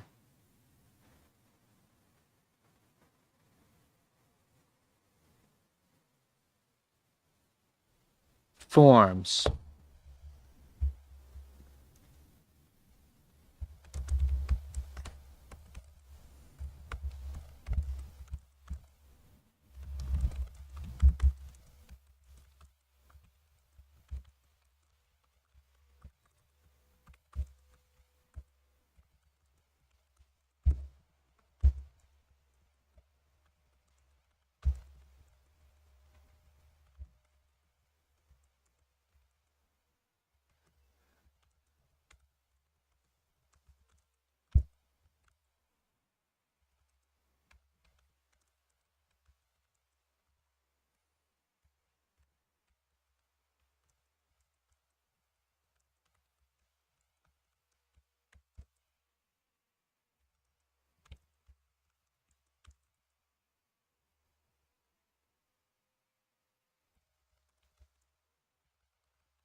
Okay, that's what I've been waiting to see. That's actually really useful.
Interesting. Oh wow. The RF pulse can only create a net transverse magnetization because there was already a net longitudinal magnetization to rotate.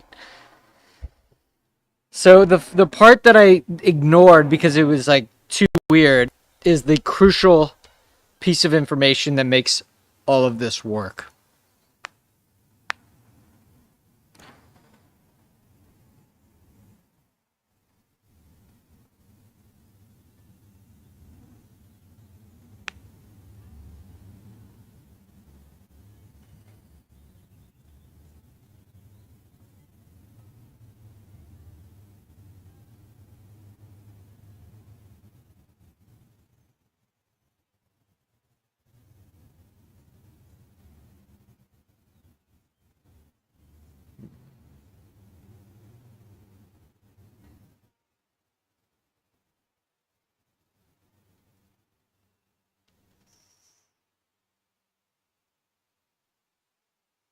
Okay, I think I got it. I think I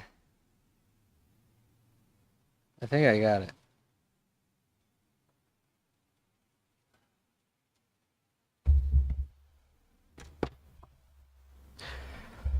All right.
Okay. In describing this effect of local fields, we say that nuclei experience shielding from the full effect of the applied field by the surrounding electrons.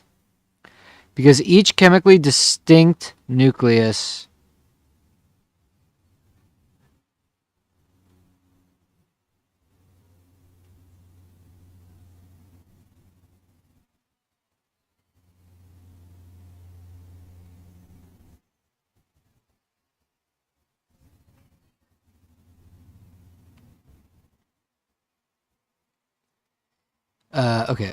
because each chemically distinct nucleus in a molecule is in a slightly different electronic environment, each nucleus is shielded to a slightly different extent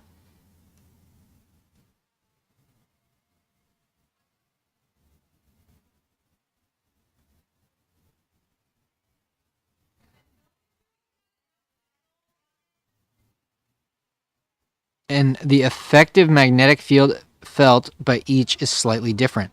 These tiny differences in the effective magnetic fields experienced by different nuclei can be detected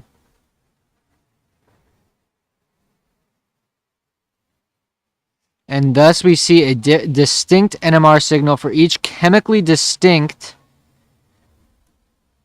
nucleus in a molecule. As a result, an NMR spectrum effectively maps the carbon-hydrogen framework of an organic molecule. With practice, it's possible to read this map and derive structural information. Dude, NMR is magic. It's magic, bro. It's just so insane. Figure 13.4 shows both the proton and carbon-13 NMR spectra of methyl acetate.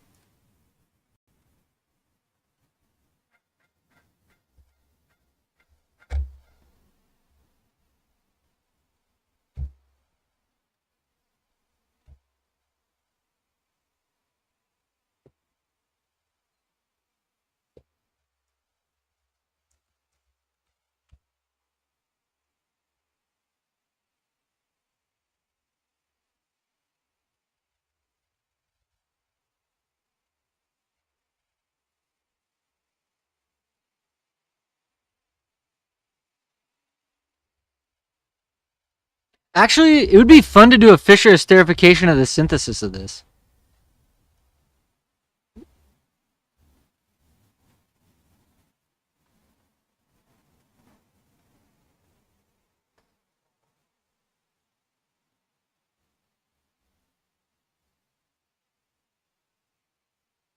It'd be fun to do this. I could do this right now. Yeah, I mean, it's like ethyl acetate.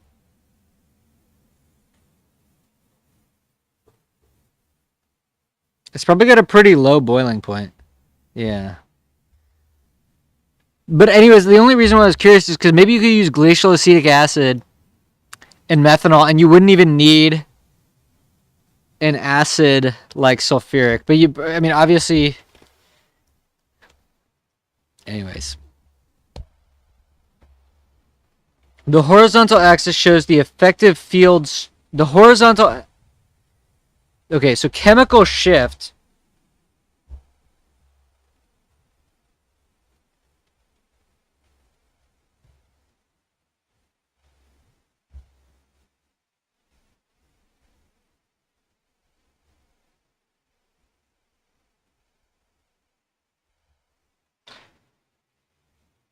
So.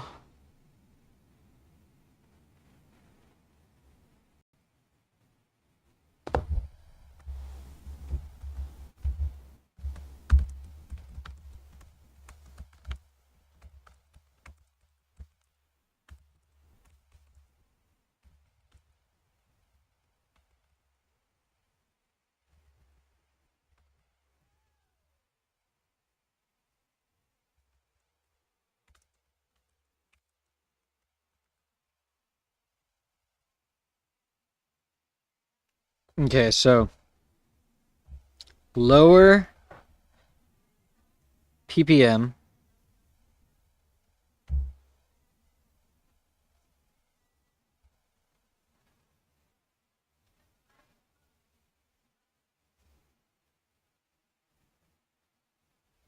Wait, I said the opposite.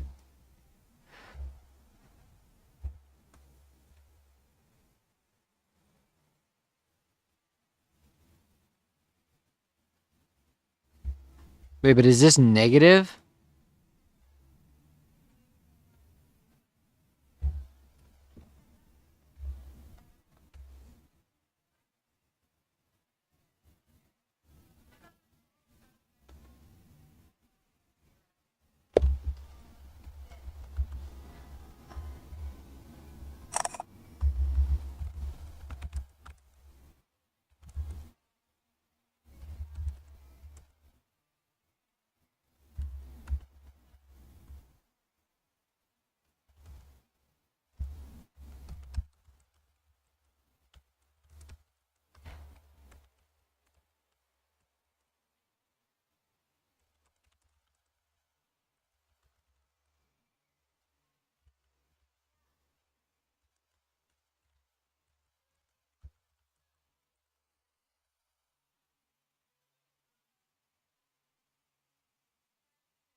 What an amazing, amazing, amazing thing.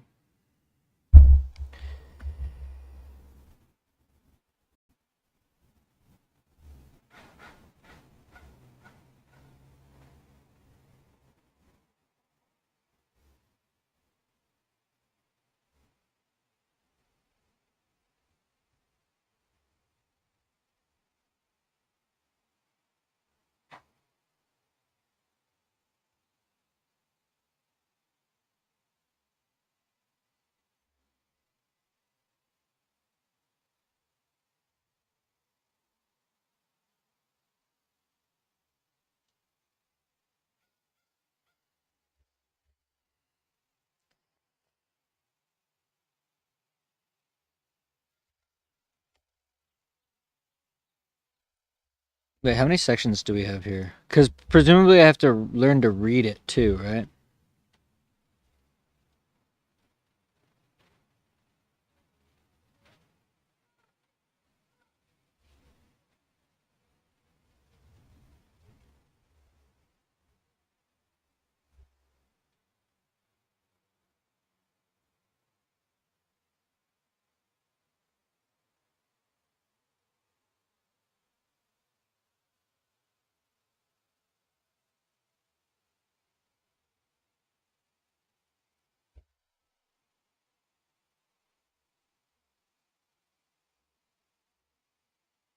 So these are... Didn't it give me the answer? These...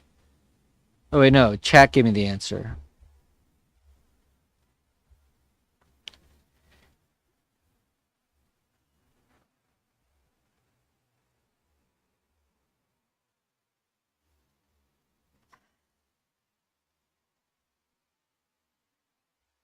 I hate that. Less de-shielded, double negative, so they're more shielded.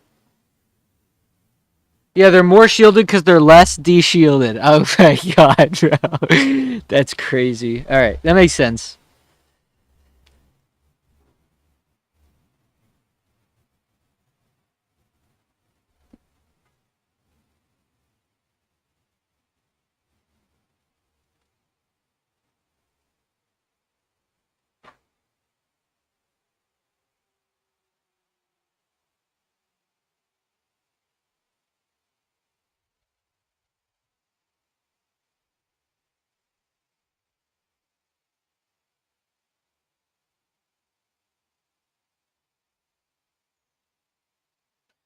The operation of a basic NMR spectrometer is illustrated here.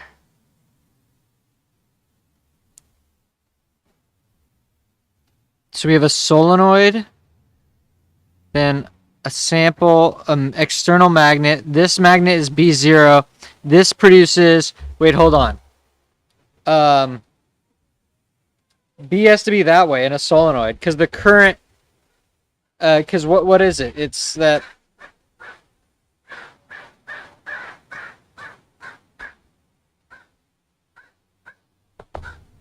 Two-step right-hand rule.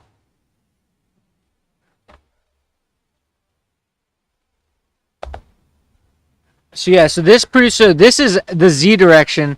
This is the I direction. I don't know what this... Oh, this is the detector. Ah, this is a big coil for the detector. Interesting. They probably have to use software to like denoise the crosstalk or something, right? Like, won't this impact the detector? But considering that you know this info, you can probably do it pretty easily. I don't know. I'm just surmising.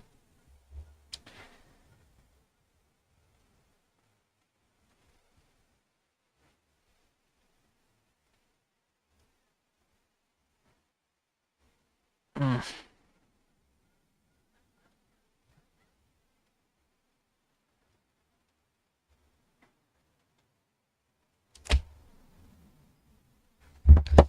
Okay, good. Here we go. An organic sample is dissolved in a suitable solvent. Deutero...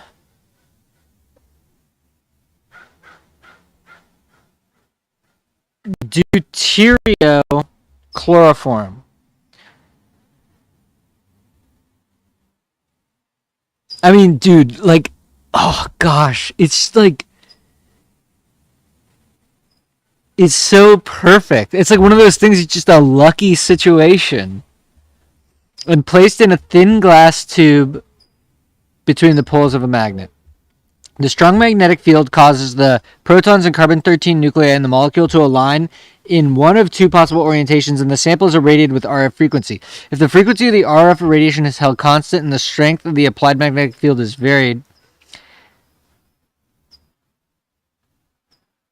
each nucleus comes into resonance at a slightly different field strength. A sensitive detector monitors the absorption of RF energy, and its electronic signal is then amplified and displayed as a peak.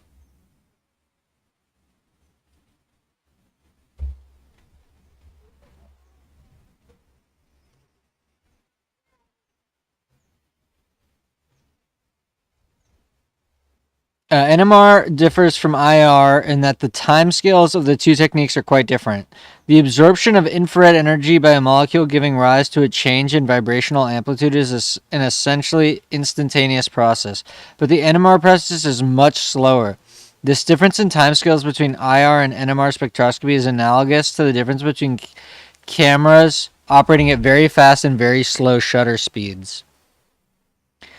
The fast camera IR takes an instantaneous picture and freezes the action. If two rapidly interconverting species are present, the IR spectroscopy records the spectrum of both. The slow camera, however, takes a blurred time-averaged picture. If two species interconverting faster than 10 to the 3 times per second are present in a sample, NMR records only a single average spectrum rather than separate spectra of the two discrete species. Because of this blurring effect, NMR spectroscopy can be used to measure the rates and activation energies of very fast chemical processes. In cyclohexane, for example, a ring flip occurs so rapidly at room temperature that axial and equatorial hydrogens can't be distinguished by NMR. Only a single averaged absorption is seen for cyclohexane at 25C. At minus 90C, however, the ring flip is slowed down enough that two absorption peaks are visible, one for the 6 axial hydrogens and one for the 6 equatorial hydrogens. Bro, what the fuck? That's insane!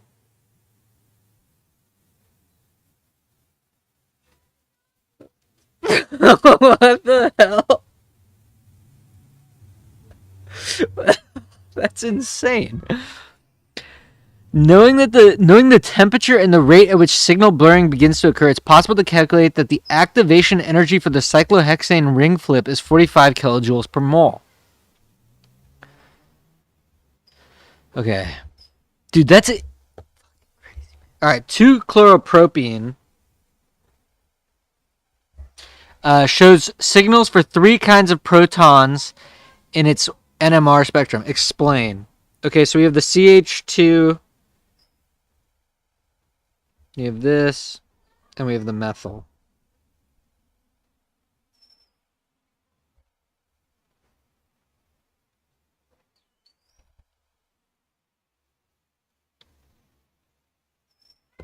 I actually want to go to my files, and I want to go to books, student solutions. What chapter is this? 13.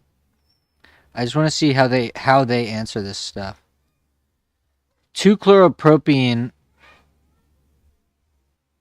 has 3 kinds of protons. Protons B and C differ. Oh wait, I messed this up significantly. Oh, this is actually weirder than I thought. Oh my god, wait, hold on.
Wow, that's actually wild.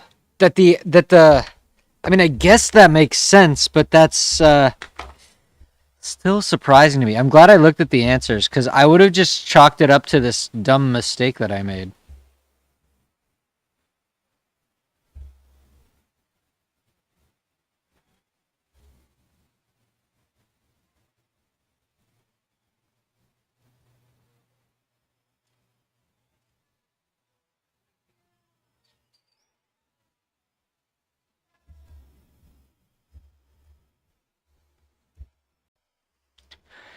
All right, chemical shifts.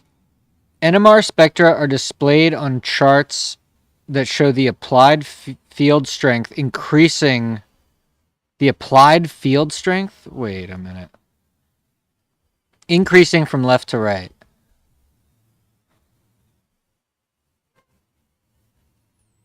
Yeah, that's what's weird about this diagram. They said that they're doing a sweep of B0, it seems like.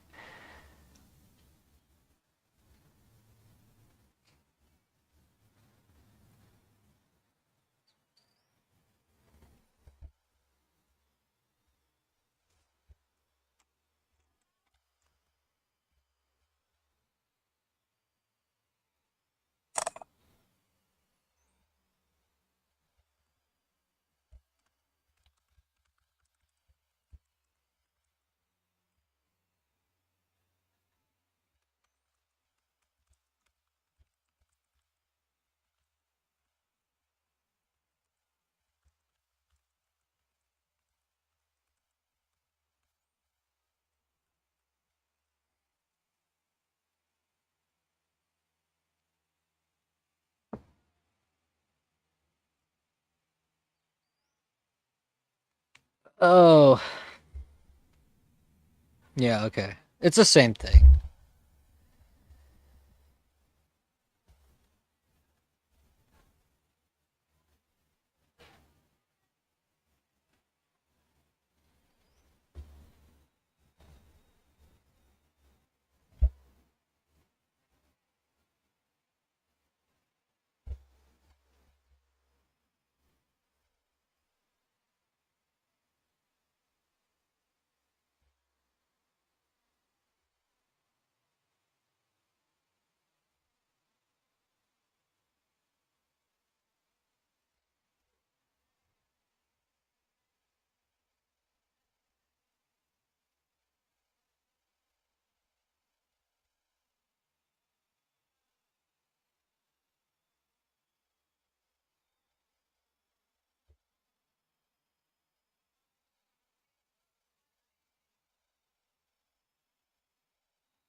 Let's just compare. Let's just check one more time. D-shielded means that the B effective or experienced is higher and closer to B0.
Oh, parts per million, huh? Oh, wow, it is in parts per million. I was wondering about that.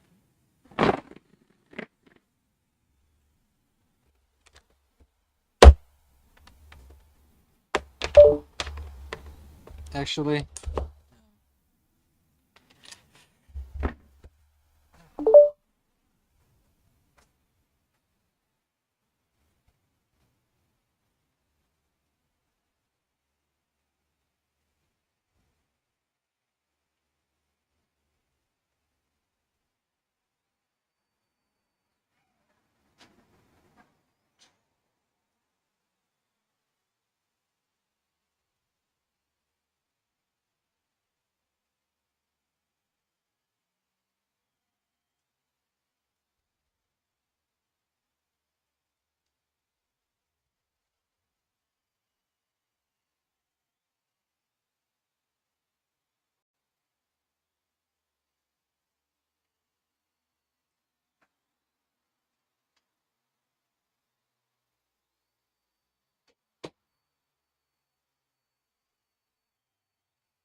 Where's my hat? I'm gonna go into the sun. I need more sun.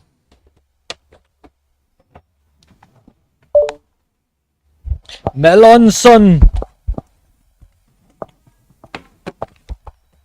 Melon sun. Melon sun.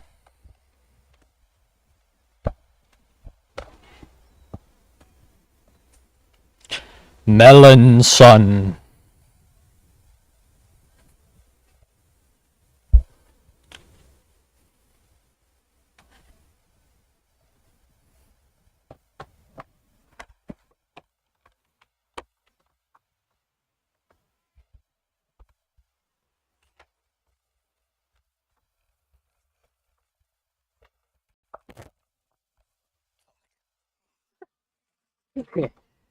All right, let's get back to it.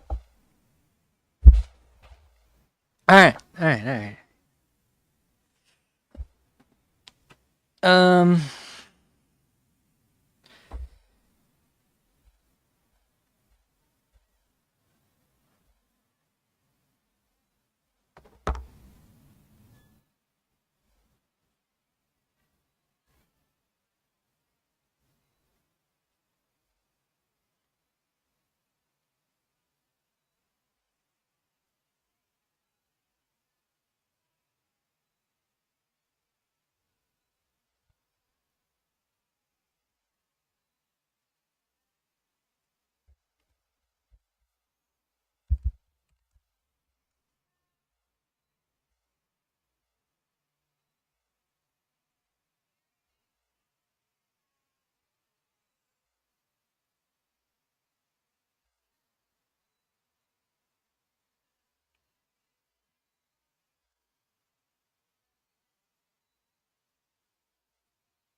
Where's the image?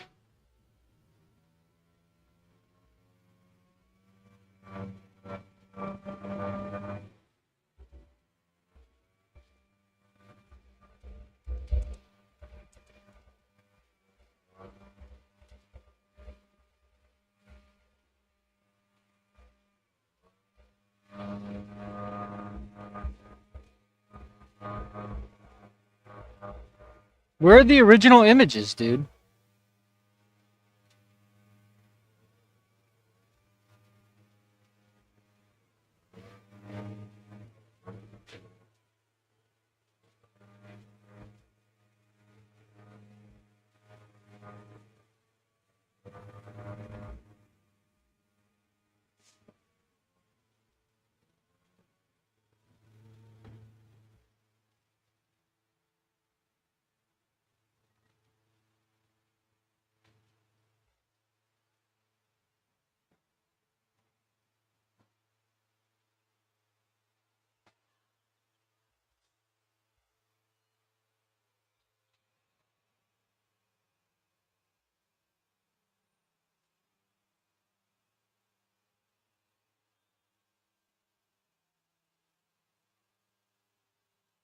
Look at this. Engineer to chemistry to physics. Working it down. Working it down to the nature of reality.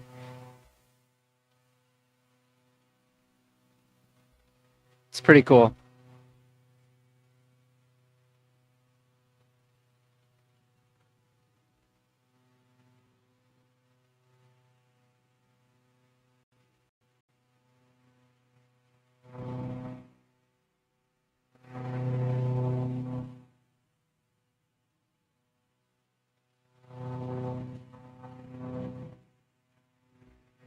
So when was like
wow.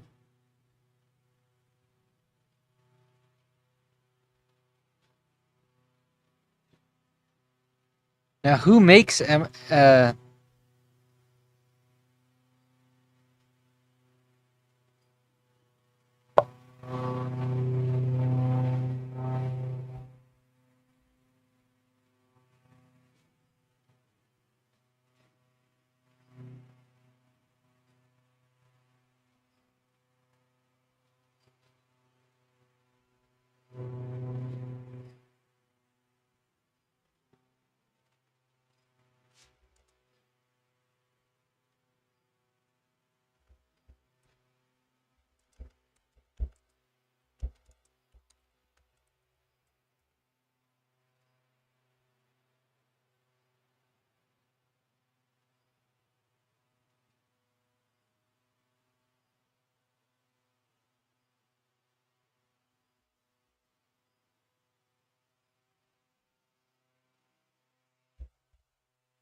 All right, let's see if we can even buy one.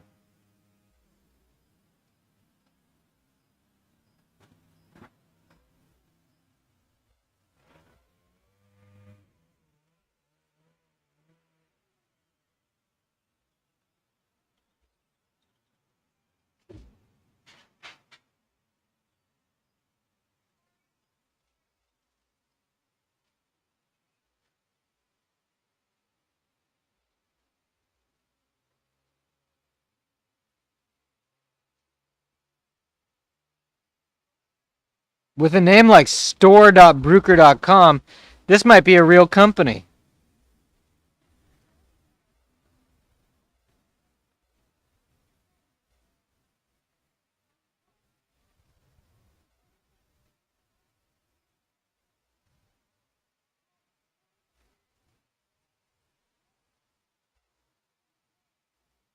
I don't even think this is a real link. What?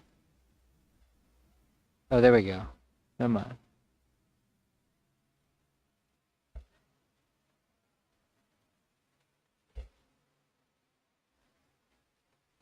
A what? The fuck am I looking for here?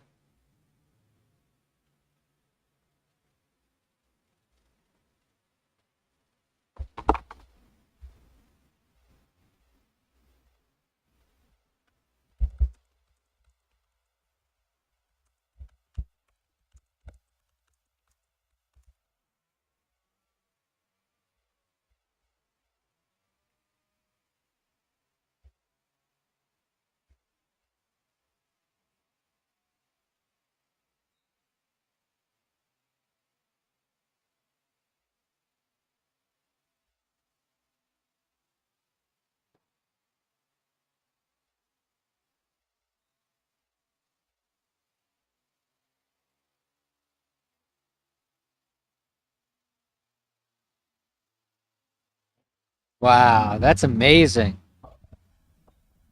That expensive?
I've never even heard of Bruker before. Am I the only one? I've never even.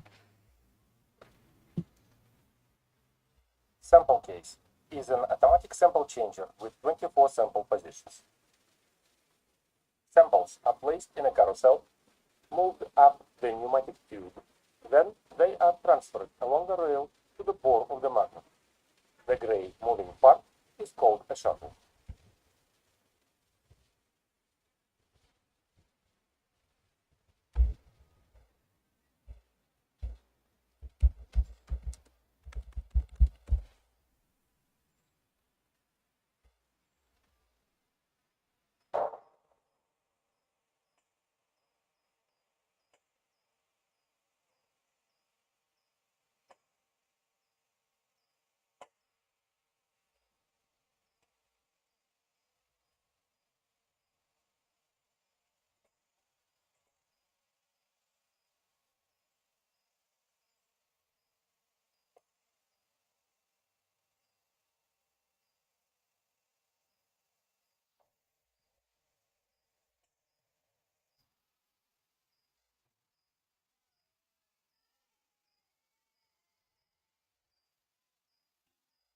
Do they have they have a playlist for automation?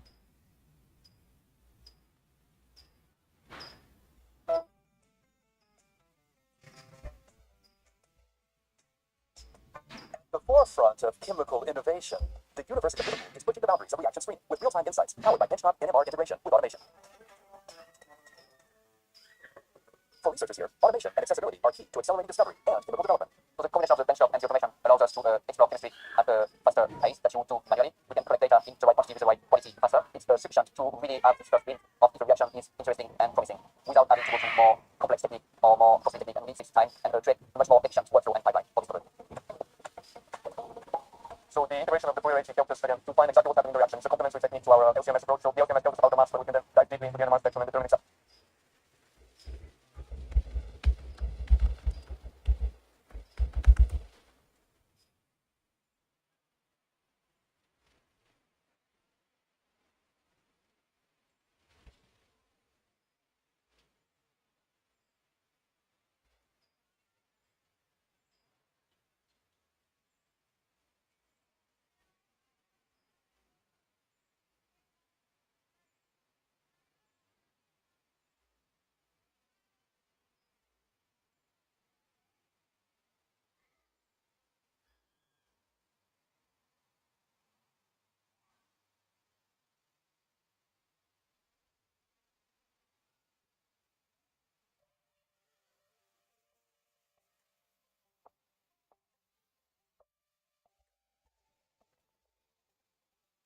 My name is Ram Vijay Krishnan. I'm a postdoctoral researcher here at the University of Liverpool, and my research mostly focuses on chemistry automation and to see how robots work inside.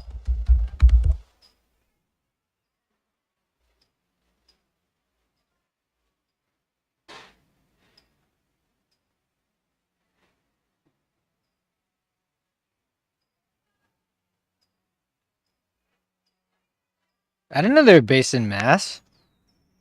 Huh.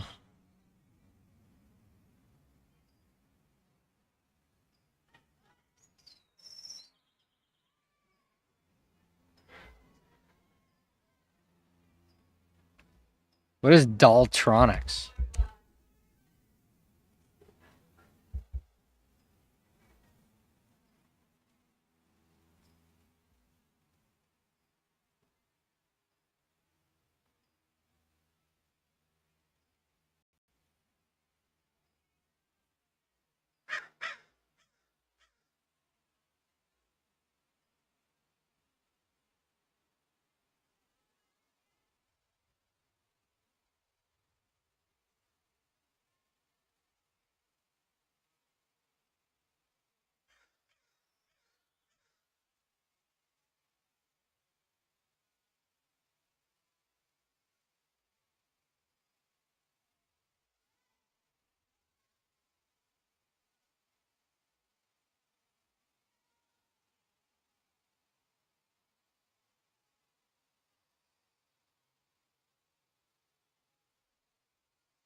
What is the benefit of...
Tens to low hundreds?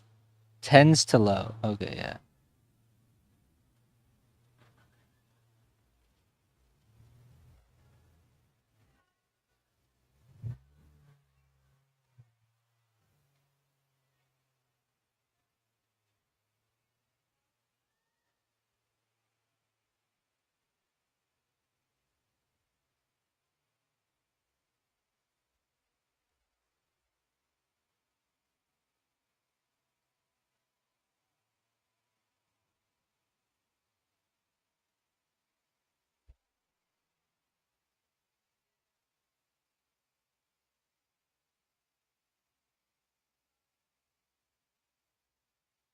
It'd be cool to submit something to a lab, you know?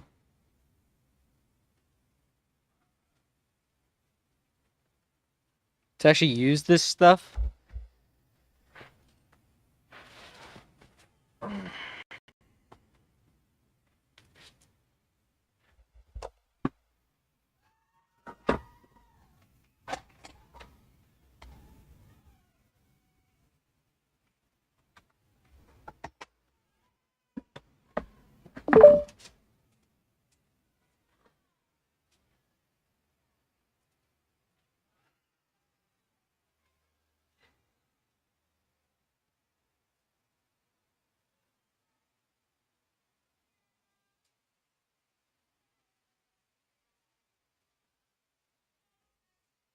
Okay, I'm gonna go on another walk.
All right. I think. Oh. I think it's time to get back to. Let me add this to the list because I think that this seems like a really fun thing to do. So let me add this to my stream list. Submit a sample for NMR. Obviously, I can use the one at my school, and I want to do that too. But let me just edit. So.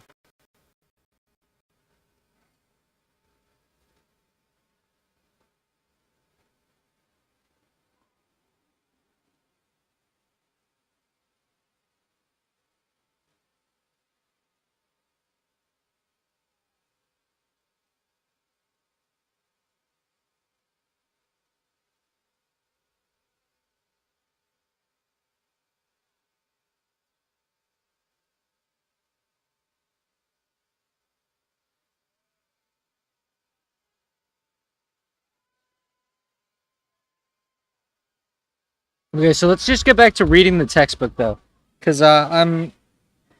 All right.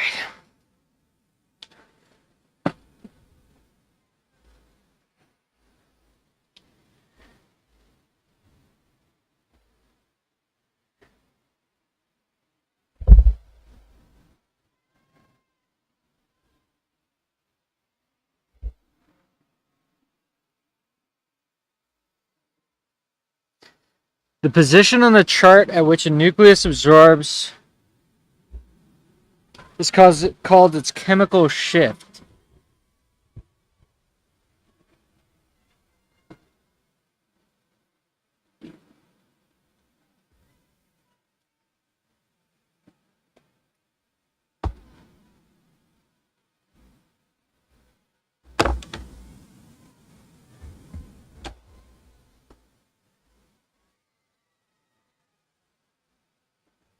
Oh, interesting.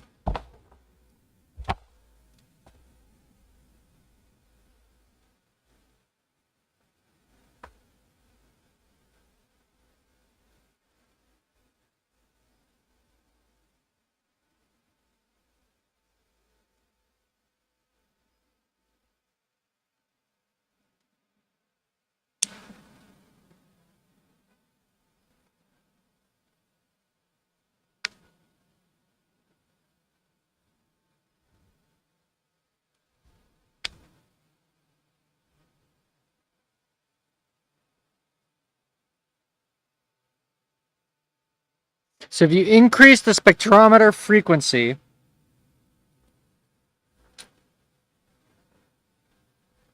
then delta goes down for a given chemical shift.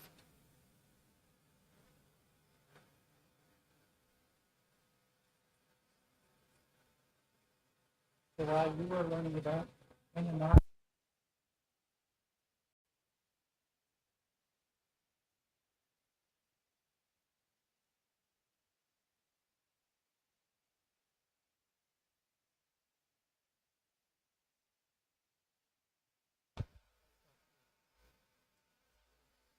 Okay. All right, let's read this. So the position on the chart at which a nucleus absorbs is called its chemical shift. The chemical shift of TMS, tetramethylsilane, is set at the 0 point, and other absorptions normally occur downfield to the left on the chart. NMR charts are calibrated using an arbitrary scale called the delta scale, where 1 delta is 1 part per million of the spectrometer operating frequency.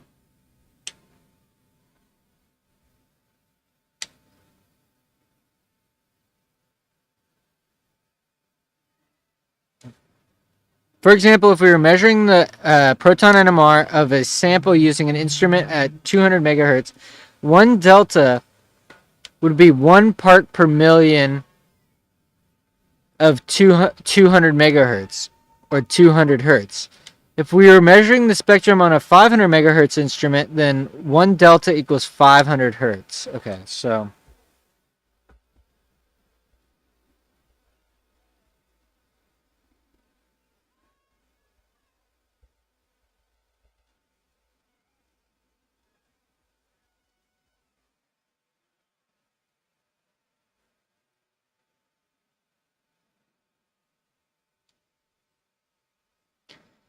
If we were measuring the spectrum using okay, yeah. So okay.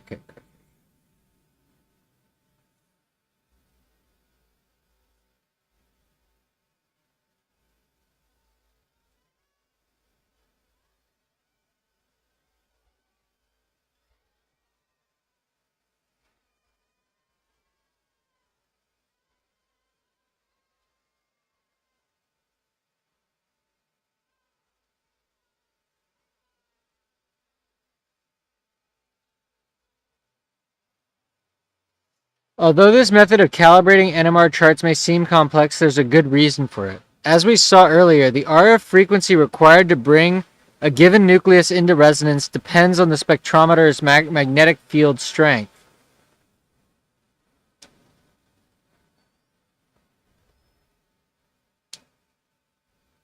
But because there are many kinds of spectrometers with many different magnetic field strengths available, chemical shifts given in frequency units vary from one instrument to another. Thus, a resonance that occurs at 120 Hz downfield from TMS on one spectrometer might occur at 600 Hz downfield from TMS on another spectrometer with a more powerful magnet.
TMS is really shit, though.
Okay, here we go. Here's a problem that seems useful.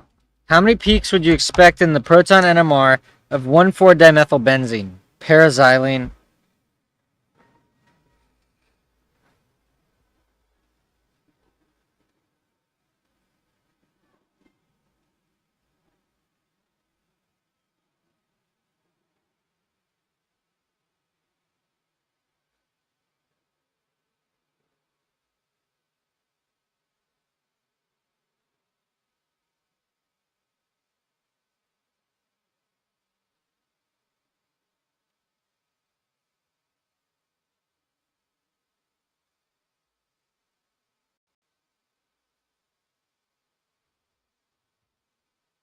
I'd expect 2 peaks.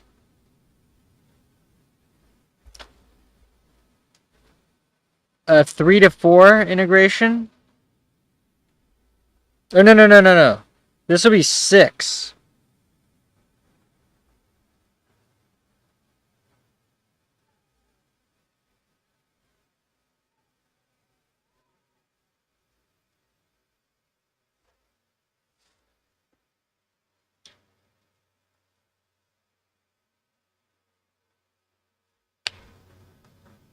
Aromatics are very de-shielded, so they kind of just feel B. So we would expect the peak to look like this peak and this peak, where this is 4 and this is 6.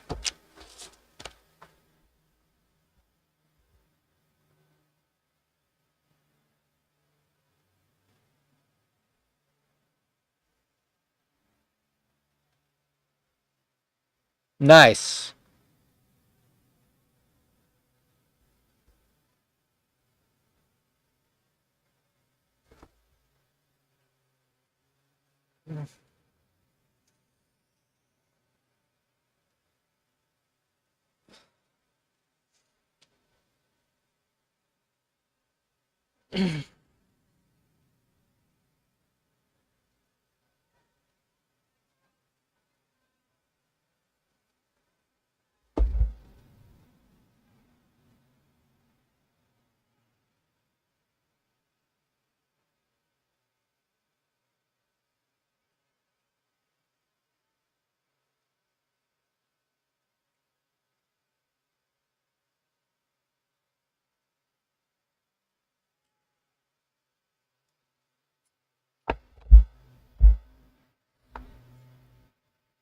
Okay, here we go. 13.6. spin splitting. In the proton NMR spectra we've seen thus far, each different kind of proton in a molecule has given rise to a single peak.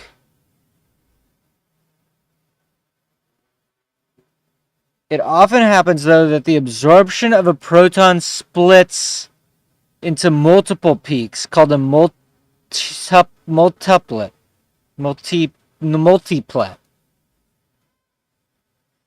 For example, the proton NMR of bromoethane. Okay, let's look at bromoethane. The CH2 protons appear as 4 peaks.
Dude, what? Am I crazy? Oh my god.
think I'm gonna end it and go lie down for a little bit and just like chill.